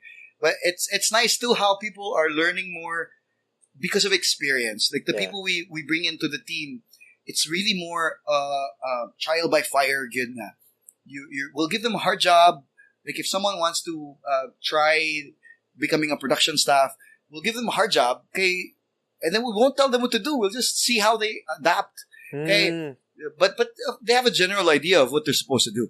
But we need them to adapt. Like as simple as, if you see a hazard, say that it is a hazard to someone who doesn't notice it. Like if you see someone in the crowd needing help, you assist the crowd. I mean, simple as opening the door. We teach our people how to open the door for guests. Like if you're in the CR and because you're wearing a production shirt, manggod, klaro kay ba? As simple as that. If you're in the CR and while the event is going on and you encounter a guest, kinsay muna. Oh, Ikaw or a guest. You open the door for the guest. It's as simple as that. It goes beyond the program. It goes beyond the venue. It really is a manner of how can we be seen as someone that can help the overall experience of not just the guests but the clients as well. Nga na ang gawas. Yeah. Well, Which is fun. I think that's a good place for us to end, but I don't want to take too much of your time. It's been fun, man. I like what you've been doing for the past podcasts. I mean, it's so nice to hear different kinds of insight as well from different people. Oh yeah, ligaw ba? I get to. Ligaw ka ba? For me, selfishly, I get to Ligaw, have. ligaw. I think this is the first time we hung out. Yeah, we've been Cebu so small, right? But we haven't, like, we've always been seeing each other sa outpost, even way before pa. Yeah, but these are gigs. I was trying to think. Good. When did I meet you? I couldn't. Diba? I don't know. Like I think outpost by. I think it was likely. a gig. It was a rescue gig. I think it was most a rescue likely. gig. I know that you guys were also at the station one time. I think so. In Munster? I think so. Probably. We used to do that.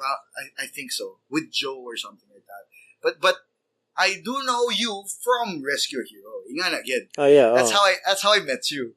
And then later on, everything, like, small Cebu. Diba?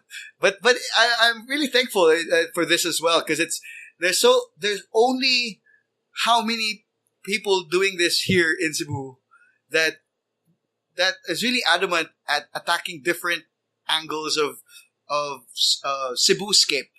Yeah, I think a lot of people are doing interesting things, and it'd be nice to hear from them.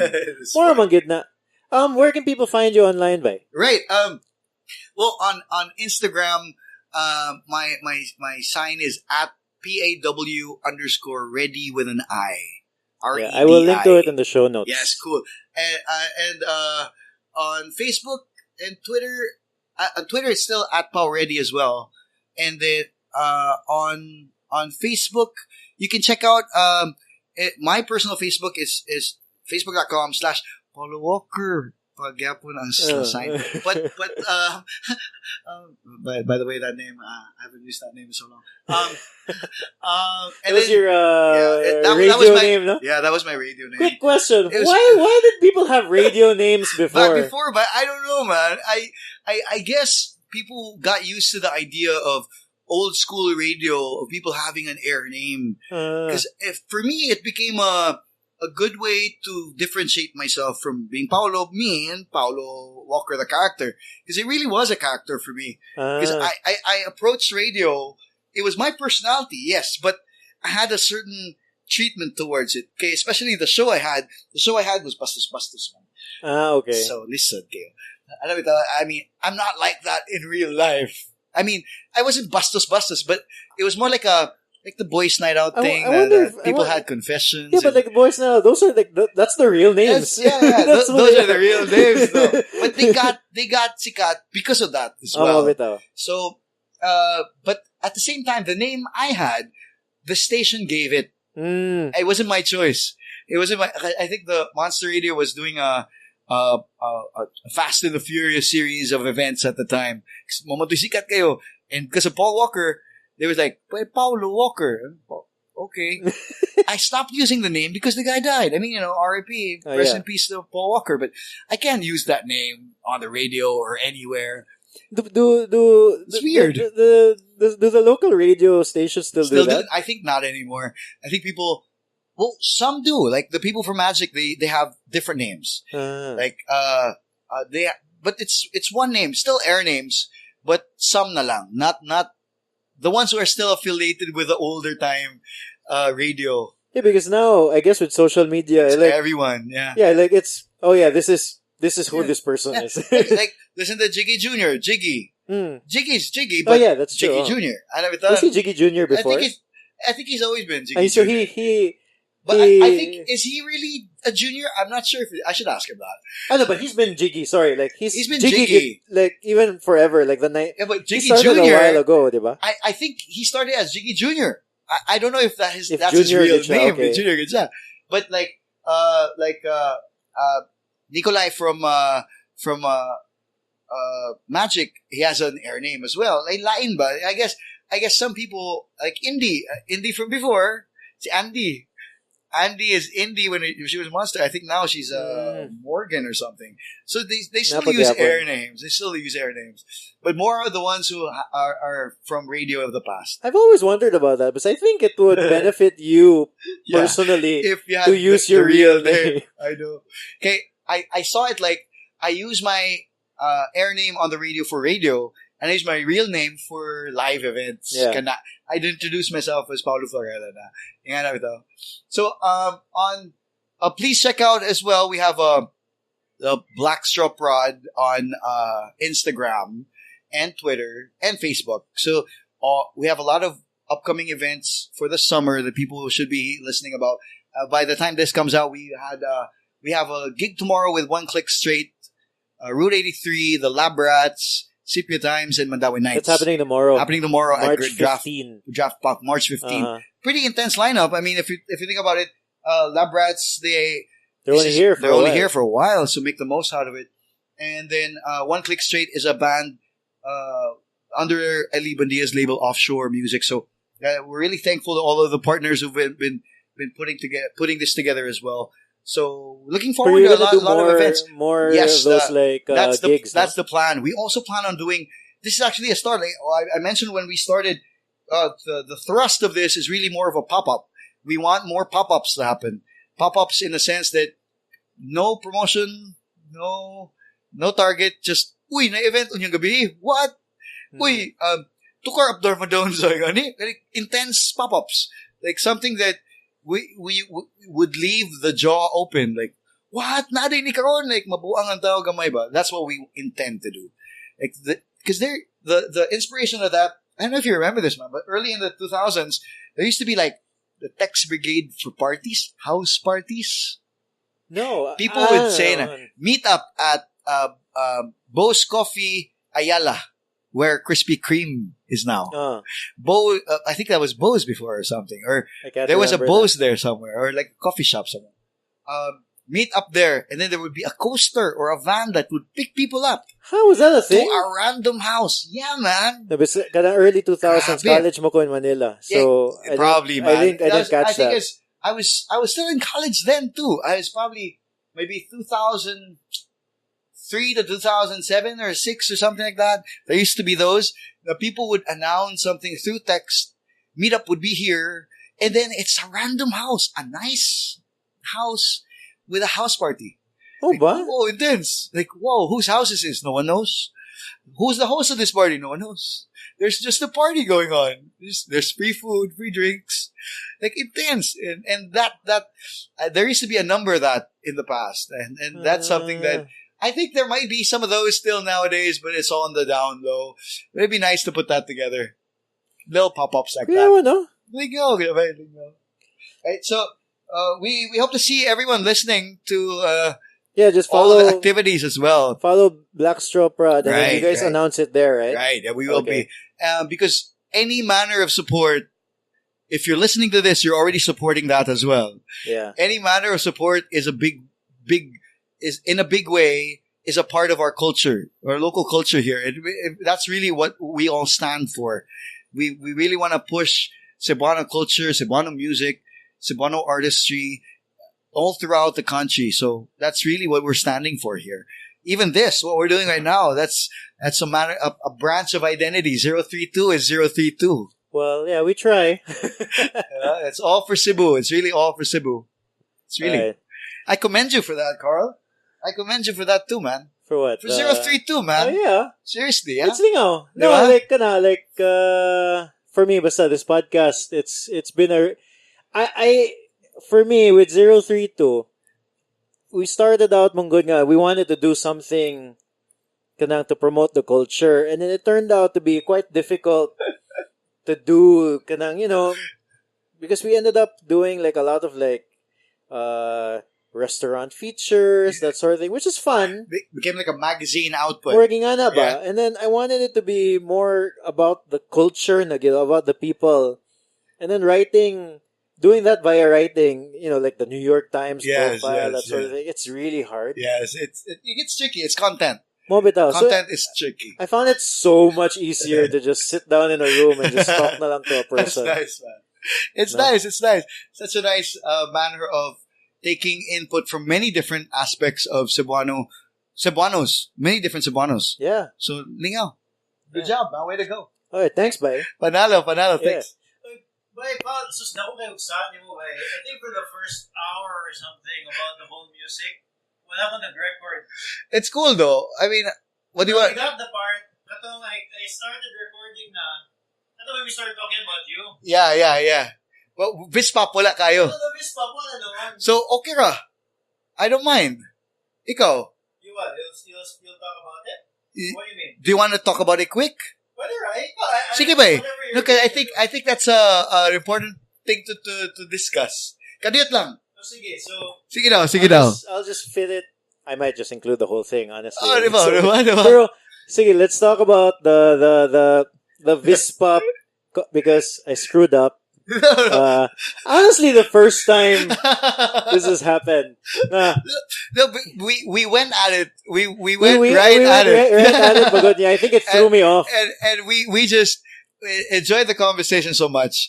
But we were talking about, I remember we were talking about music here in Cebu and how VISPOP has become such a big thing and how that's it's a genre. It's a genre now, yes. VISPOP it's an issue. That's an issue that's been going on, and it's very, very juicy. It's very recent, but it's important because it shows how vigilant artists are and artists can be Sige, in terms of protecting their rights. Ano na lang. So, in case, if you're listening to this, you have no idea what we're talking about. A week ago, 2 weeks A couple ago, of weeks ago, yeah. there was a VISPOP press con. They were announcing the VISPOP contest, the Yes. competition, The new one. the new one. And then, some backlash from previous winners, from previous artists, from previous musicians. They were all complaining about it. In particular, they were saying, how come Jude Gitamundok wasn't credited in the press con? It started as a backlash about that, but behind the scenes there was a big backlash in terms of why would it even be put up like this new one without everyone else? I mean, in a sense, would you support something that the people who started it, really put it together, have lost support for? Yeah, because they refused to, like Jude refused to do it There were again. internal issues. No, because Jude also left it. Jude left the cooperative who have the paper rights to the trademark of the name VISPOP. Yeah, so what happened was, Jude went to Bohol.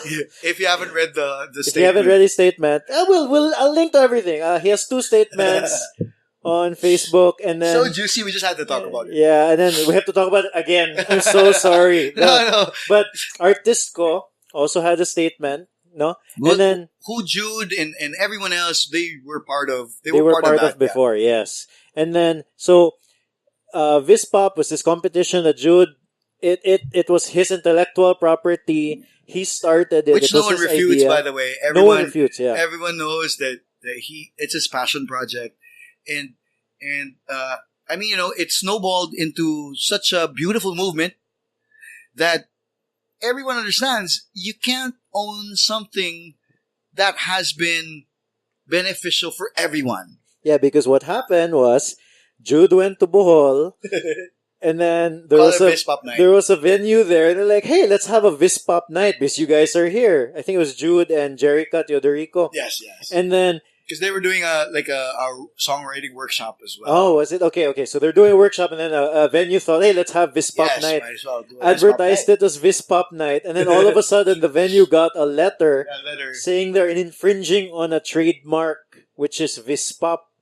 Yes. Considering that Jude was part of the...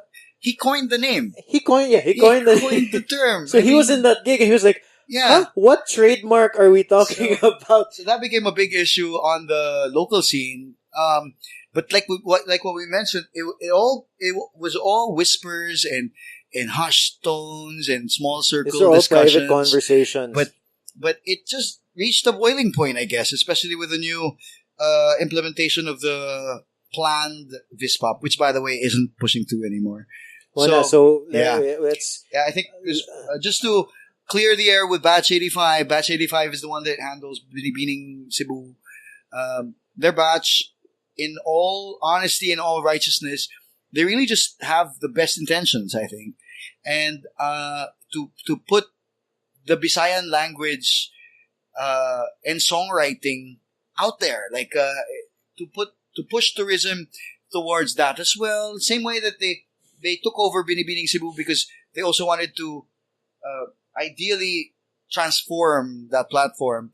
They wanted to transform the VISPOP platform as well. They just unfortunately found themselves in a bad situation. Yes, that's right. And because there were issues behind it, which still haven't been resolved until now, which everyone hopes it will be resolved. Which primarily, which is the royalties to past VISPOP artists, which is a surmountable amount. If you think about it, it's been how many years now? 5 years, 6 years. So all these material, 5 years. I think all these material from digital output, it's been monetized. Spotify, YouTube, Hahasula, like Hahasula alone, which isn't part of VISPOP, has more than 8 million views. That in itself is a big thing. It amounts to a sizable amount of money. I mean, all these artists, they literally feel that they've been robbed out of a good deal. It could have been a great deal if it was just executed properly. It was just done right. So the story is that once the artist sent a letter and then asked for the royalty payments of previous songs, like what was the name of the song in particular? Because each song, every time you join VISPOP, there's like a certain number of years that the co-op owns, or the royalty, the rights of the song is with VISPOP, is with the competition. Artistco. Technically Artistco, yeah. Or technically the publishing as well. Okay, to ICO. Yes. So when that issue came out, so years after, you'd expect royalties because there is a certain set of royalties. But like example, Balay ni Mayang is one of the most famous songs that came out of the VISPOP competition. It was one of the most downloaded songs on different platforms, but in the report, in the recent statement, more na downplay siya ba? If you think about it, no royalties were given. Yeah, until now. Like the singer, one of the singer and songwriters of the songs, of that song, Kyle Wong of the Wong Boys, he hasn't received 1 peso from it. And they've tried to reach, by sending demand letters and to formal avenues, until I think now there will be a certain point of convergence with all of these artists. Now there has to be something that needs to be done, unless if it's still not resolved. So it's if it becomes that type of issue, it discredits Munggood, the platform that you've put for these artists. If you're not, you're putting something together that is supposed to be a platform for success, and when it does get successful, the artists don't. They're getting screwed over. So this is a guy. It can't be that way as well. So I think the new platform that Batch 85 is putting together is something. It's still a songwriting competition. So to be clear, it's not going to be VISPOP anymore. So they've cut ties with Artisco, and they're not going to be naming it VISPOP. I'm not sure what they're naming it yet. I think they're going to be releasing really soon. But the cash prize is still going to be the same. It's still from 30,000 to 100,000, which is good. I mean, it gives up and coming songwriters and new people who haven't recorded stuff yet the avenue and the platform to do so. Plus, they get a chance to win 100,000 pesos, which is a big help. So it's nice because as long as it's done properly, you have a lot of many avenues that an artist here in Cebu or Visayas and Mindanao or all over the country, or even outside the country, because I think they are getting entries, Bisaya entries from other, like if you're Bisaya in the States, you can send your entry. Nindot sad ba? So there are other platforms, so you're not reliant on just VISPOP, or you're not reliant on just one platform to put your songs out there. There's other platforms like Kadasig has an ongoing campaign. Yeah. There's also other labels and other groups that have put together like Tutu events. Tango. Yes, like Tutu Tango has their certain level of events na open for newcomers. I have a question. So if Batch 85 is going to redo the competition, different name, are they doing it all by themselves, or are they reaching out to... I think they're tapping into the community, which is first and foremost what they need to do. They need to gain the support of the music community first off. But at the same time, they're also adamant in putting this together themselves. Yeah. Because it clears the air of this particular issue. And they're not taking sides. Yes, not taking sides. But at the same time, it's something that they can do, Munggood. It's something that they can do because people in this new platform, they're also music related. Like some of them have been in the music industry for a long time as well. Some are producers, some are songwriters and musicians. So in their own right, they have their experience also. So this is a completely different platform. So it's nice. It's nice for us in general, for everyone in general. I think previously you mentioned it's like a win. It's like a win for everyone. This is like a victory for the people who are supporting the true nature of VISPOP. And at the same time, it's a victory for all Cebuanos, because it's not just for the artistry, but it's also for us, the fans, the people who listen, the people who go to these events, the people who want to listen to new material. It gives out a lot of opportunities for new songs to be put out there. And the thing is, what we can look forward to is quality. It's all going to be quality. Okay, the new output of what we've been listening to now from the artists that have been coming around are so nice. I mean, grabe ang new music, very nice. I mean, well produced, well made. The lyrics and the songs are hits themselves, And just to prove, just hearing it in local radio stations that used to not play Bisaya songs, it's a big thing. It's a big thing to hear Bisaya songs being sung in other parts of the Philippines as well. Like you go to Mindanao and you hear a VISPOP song, and it's fun because you know these people Yeah, singing. it's part of your Di ba? culture, and then it's like when you watch Sense a movie. of pride, yeah. When you watch a movie and like, oh, Pilipinas. Right, yeah, You know? that's right. Even if the it just pans. Yeah. Maagian lang ang Pilipinas, right? Ma-mention lang ang Pilipinas. Ay, grabe. There's a sense of pride in that, and especially us mga sa Bisaya, mga good. There's so much Bisaya speaking people in the Philippines that we're actually the majority. If you think about it, even Luzon, we're the majority of people, and the support of that is nationwide. It's good to see that culture represented in music. Right. I mean, imagine Ryan Cayabyab himself has said that the newest wave of music in the country, in the Philippines, that's Ryan Cayabyab, is the music coming from our parts of the country. It's Bisaya, it's the South. Because it's not just the sound of the giant South of the past. Yeah. But it's this sound that we're hearing now is the new sound, and it's the VISPOP sound, and it's nice. It's a mix of the indie and the. It's like indie, it's folksy, it's pop and folksy as well. Kinda, Nga Bisaya, and it's nice. And they're mixing it even with other languages and other even English and other dialects and languages. So it mixes up. So it's nice. It's really nice. It's really something that we as an island setting people who have different cultures at every island, like culture, it unites us all. It kind of unites us, especially with VISPOP, especially with Visaya sound. I think like with this whole controversy, but like I mentioned before, it seemed like, for years, artists have been getting screwed over by lots of people, and it seems to be... Sad to say, yes. Yeah, so this might be a reaction na to that, ba. Right now, artists are empowered. Yes, especially with the platform, the social media platform, now people can put themselves out there and speak their mind. And also, the ones who are doing good work, like Jude Gitamundok, Silang Katski, they're artists themselves, first and foremost. Yes.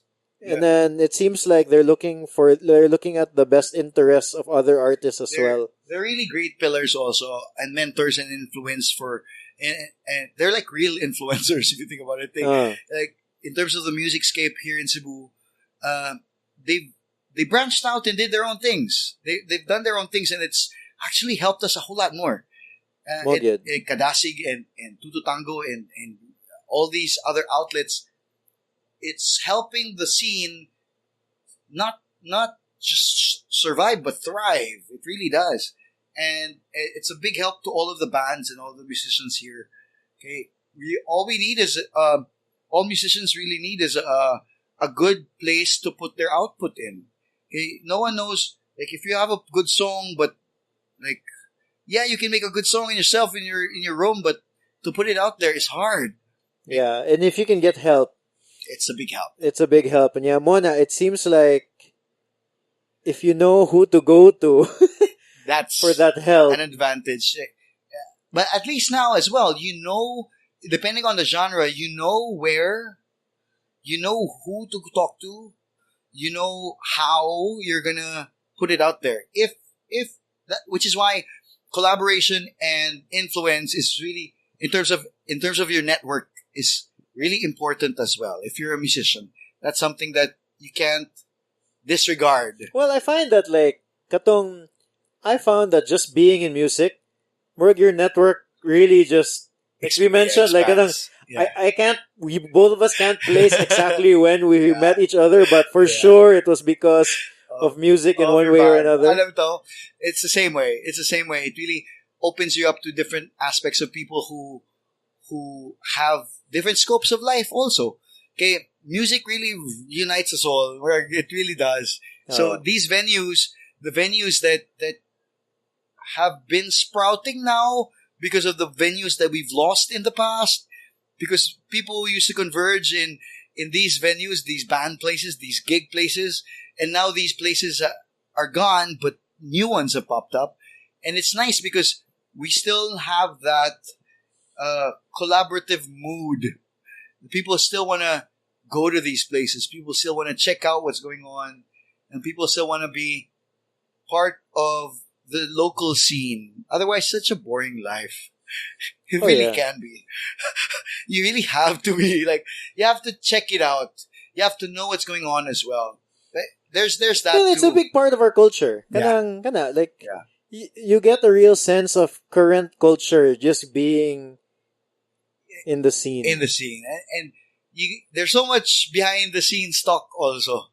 Oh, yeah. Yeah. At these So like I things. was mentioning earlier, so like Jude's whole first the statement, I was like, wow, this is all private conversations before. And it's even more salacious because nagi mga like screen grabs. Yes, that's right. Yeah. It gave so much context though. Yeah, Like, so like numbers. I was so impressed in how he presented that too, because it was well presented compared to all the other statements that were put out.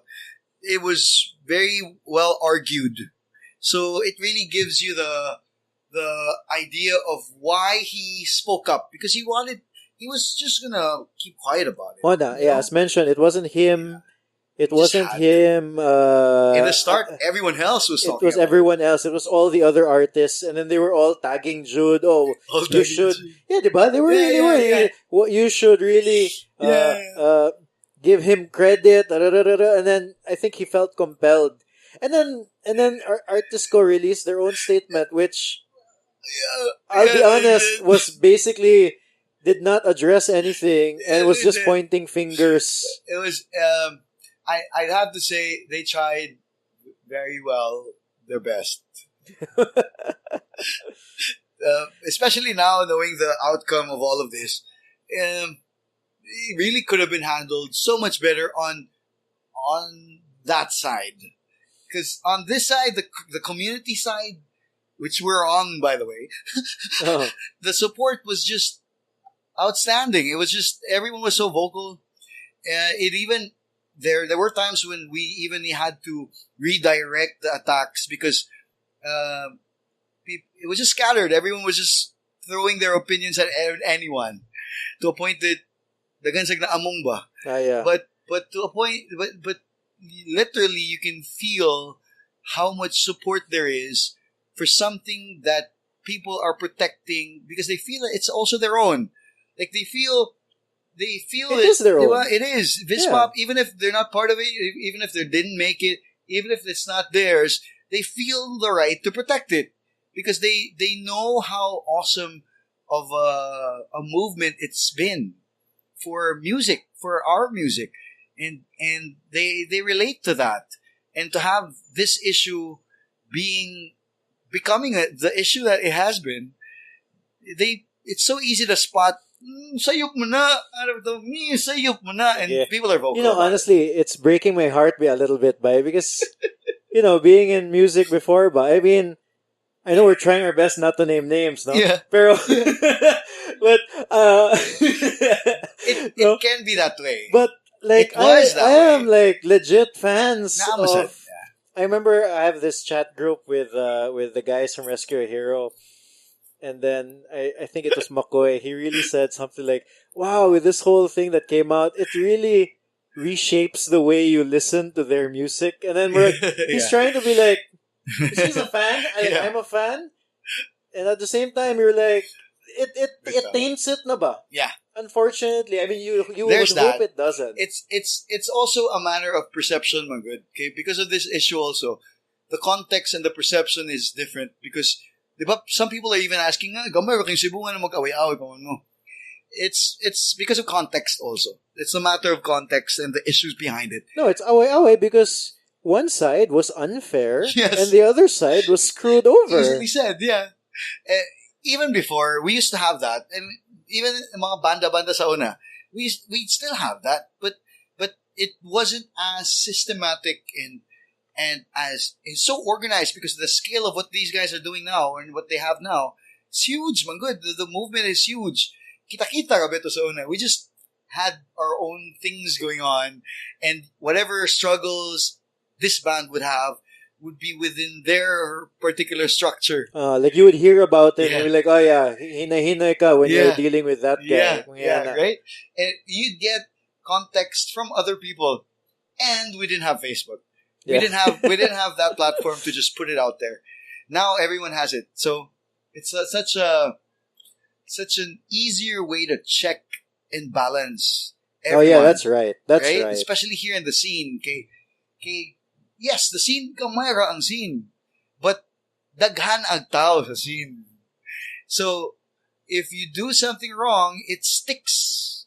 It sticks so easily.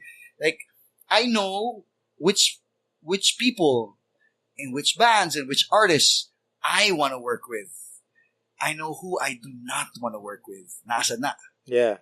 And it's because it's not because of a preset notion that I don't know these people, I don't want to work with them because I just think that I don't like them. It's Yeah. not like that. No, you have like real Yes, people who I said have- something to you. I have experience for myself, and it's not even just Oh, yeah, about oh. people talking to me about them. It's about my personal Oh, yeah, experience with them that's as well. true. Like how I know these people makes me not want to work with them. Which in the end is the one of the most important things. Sometimes you get into a deal or into a situation where like, oh wow, this is too good to be true, but I just need to work with that guy. Yeah. Which I don't know. But- Usually it's not worth it. You have to be cordial though when that happens. I mean, sometimes it's out of your control, but as much as possible, because everyone's professional, you can be professional about it. But if you had a choice not to work with those people, I will not. Ano ba to? We're to a point that, especially kung kanapito, strike 1, strike 2, strike 3 na. Yeah. Oh. No way. I'm like, you can put your foot down. At least in my experience, I could have to say na, as much as possible, try good na. Especially when it comes to my work and the work that we do, ay di mo kasala. Kaya kung makasala mo, di ko makalimutan na. Hmm. And kung di ko kalimutan na, I will not recommend you guys. I mean, Yeah. as simple as that. I won't book you. I won't recommend you to clients. Kay mahadlok man sa ka. Kay you do not want to be the one na maamong. Kay ikaw mo ni-recommend, ikaw mo ni-hire, and then maamong tungod kay ingon bito ko nimo, ingana na siya. Ano ba? So, Yeah, because it comes back to you. it comes back to you, definitely. So, it's always a matter of, like, work with your passion, work passionately as much as you can, but work professionally also. You have to be professional in what you're doing. Otherwise, people aren't going to be remembering you for how awesome you are. They're gonna remember you for how awesome you are to work with. Because the only one who can tell you na, kabi ang mayuhan mo eh.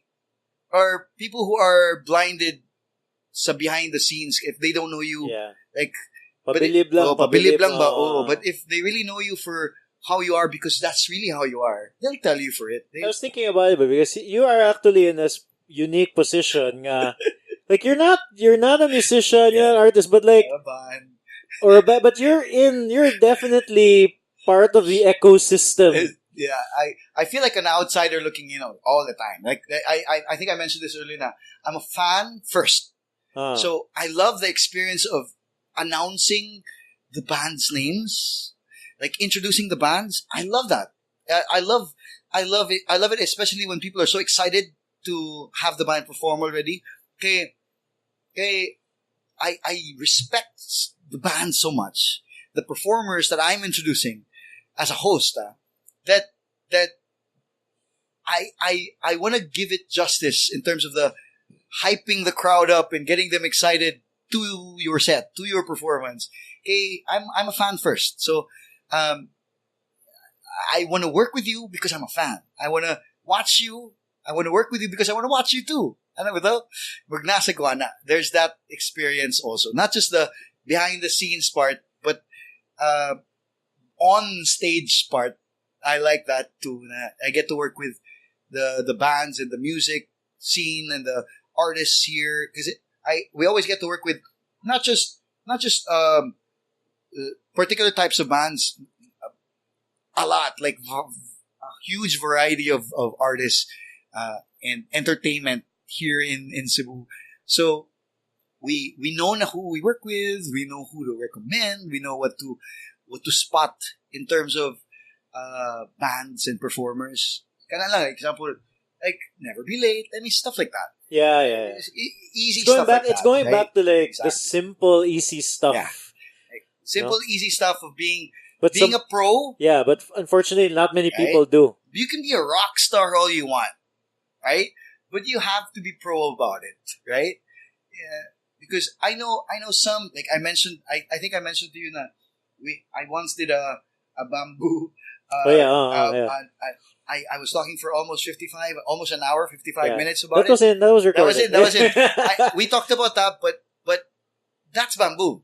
I know other bands who are also rock stars, but they're on time. Yeah. I mean, they make it a point that if their set is at 9:20, they perform at 9:20. Ano bitaw, like some are it's really a matter of how you want to be remembered with working and how you want to be, what impression you want to make. I think also it seems like the people who try to screw each other over, I mean, currently, right Yes, now, yes. it seems like they've all sort of gotten what they deserve. To that point, yes. Yeah, because there's a bunch of names Yes. that come to mind that, you know, for their sake, let's not put it That's on the why podcast. that's why they're there now, or that's why they're here now. Well, you're being specific. If you think about it, it's a matter of the scene and the industry is so small. Even Manila, even the Philippines, if you think about it, because the people who work in the eventscape here in Cebu, we know a lot of people who work in the eventscape in Manila also, like event industry. It's still so small. Like the freelancers that we've been working with here are in Manila are like the freelancers that I work with all over the country. Like, oh, andito ka. Like, may anak bitaw. So, it's so easy to leave an impression. It's easier to leave a bad impression. So, if you want to leave a bad impression, expect not to find collaborations. Expect not to have hesitation, to people hesitating on you. Okay? That's how they know you. That's how they know of you. You can't keep a reputation of that type of reputation and expect to have nothing but great work. You can't. Malagi. Yeah, you'll always have a shadow following you, and it's not something that we would want to have. That's why we try our best to work with the people we work with to the best of our capabilities. Leave a smile at the end of the event. It's always a great experience, not just for them but for us also. Well, I mean, but also, like, let's say, I don't know if this has ever happened, but let's say, like, you guys screw up for whatever reason. We acknowledge it. There's- Yeah, yeah, if we make a mistake, we acknowledge it. It's the first thing that we need to do. Like, we admit the mistake. Otherwise, we can't pass it on to someone else because no one else can. We can't pass it on to anyone else. Kang kinsa man ng trabaho, you lock it down first. Kang kinsa man ng trabaho. If that's our job, most of the time, ako mo yung atubang sa kliyente na. So even if, like in terms of our team, if there's a particular mistake, I'm the one who breaks the news. Like if there's something that didn't make it on schedule because kuwangan sa oras, so di na siya ma-fabricate, di na siya mabuhat or whatever, I convey it the best way I can. But I mean, you know, But you're taking ownership of Yes, it. You're you have not to. like, you have to. yeah, because I think, number one, with the whole VISPOP thing, Yes. the VISPOP controversy, there seem to be ill intentions. Yes, there's So that. that's one thing. Yeah. Now, assuming there's no ill intentions, there's always going to be mistakes that will happen Yes. one way or another. And yeah, There will always be something wrong going on, whether you like it or not. yeah, well, not wrong, like mistakes. Yes. Yeah. So as long as there's no ill intention and then you own it, I think it's fine. Most people It will. depends on the mistake, though, because Okay, yeah. if the mistake is something that like it's not directly yours, you wouldn't want to take responsibility for it. Mm. Although there are times, like in our experience, we have taken other people's mistakes just to end the argument. We have done that as well. It not to say that if it's because sometimes you encounter certain types of people and clients that are they're just wired a certain way. Yeah. So you just admit and then move on, because you're not gonna dwell on something, on one particular issue, when there's still a lot more work to be done. So you focus on the work and then you just let the mistake not happen again, or compensate, or try to replace, or No, try but to do something about it. that's what I think. That's what should be done, because the alternative is just hiding. Yes. Or Di ka magpakita sa mong kliyente, the Yeah. client's gonna look for you. I know people who are like that. Oh, I'm sure. Oh, seriously. There's some clients, there's some organizers and some agencies here in Cebu. Now they've even had because I'm speaking as a host, so I'm just there. I'm just watching these people, right? And some agencies aren't from here as well, but they're talking about certain screw ups in the event, and they're arguing. And to me, this was a while back. Looking at them, why is the agency arguing with the client when it's the client who understandably should demand, and the agency should provide, right? Because that's what their job is. They were hired to do that. Maybe there's so much context that I didn't know, but they were literally arguing, right? No ba? Literally arguing. And to me, I'm just, I don't really think that should be happening. Like, that's, in our case, that doesn't happen. I've never encountered a scenario when we've literally been biting each other's heads. We've never had that happen, which is a good thing, because it's something that we learned, that you can't have that happen, because otherwise you're gonna lose clients. Yeah, you're not gonna have them again. Yes, you're not gonna. It's a better to one-time be thing. accountable, Yes. and then And clients like that. too. yeah, kinda They- exactly. They like the idea of not expecting, but knowing that you're there for the service. You're there to do service. And that's really what we're here for. That's what we're hired for. Sige ba? I think now we can really end. Really cool, man. Really cool. Thanks again. Salamat kayo. Salamat. Thanks, everyone. I hope you enjoyed that episode with Paulo Varela. I forgot that he used to be called Paulo Walker. That was funny. I always wondered about that. Why do these DJs have different names? Thank you, Destination Specialist, for sponsoring the podcast. The music from this podcast is Piano March by Audionautics. If you, yes, you, the one listening to this episode, if you found this interesting, funny, informative, and if you want to support what we do in this podcast, there's 4 ways. First way is consider becoming a Patreon subscriber. Head on over to patreon.com/032 and look at the details. The second way is you can buy 032 merchandise.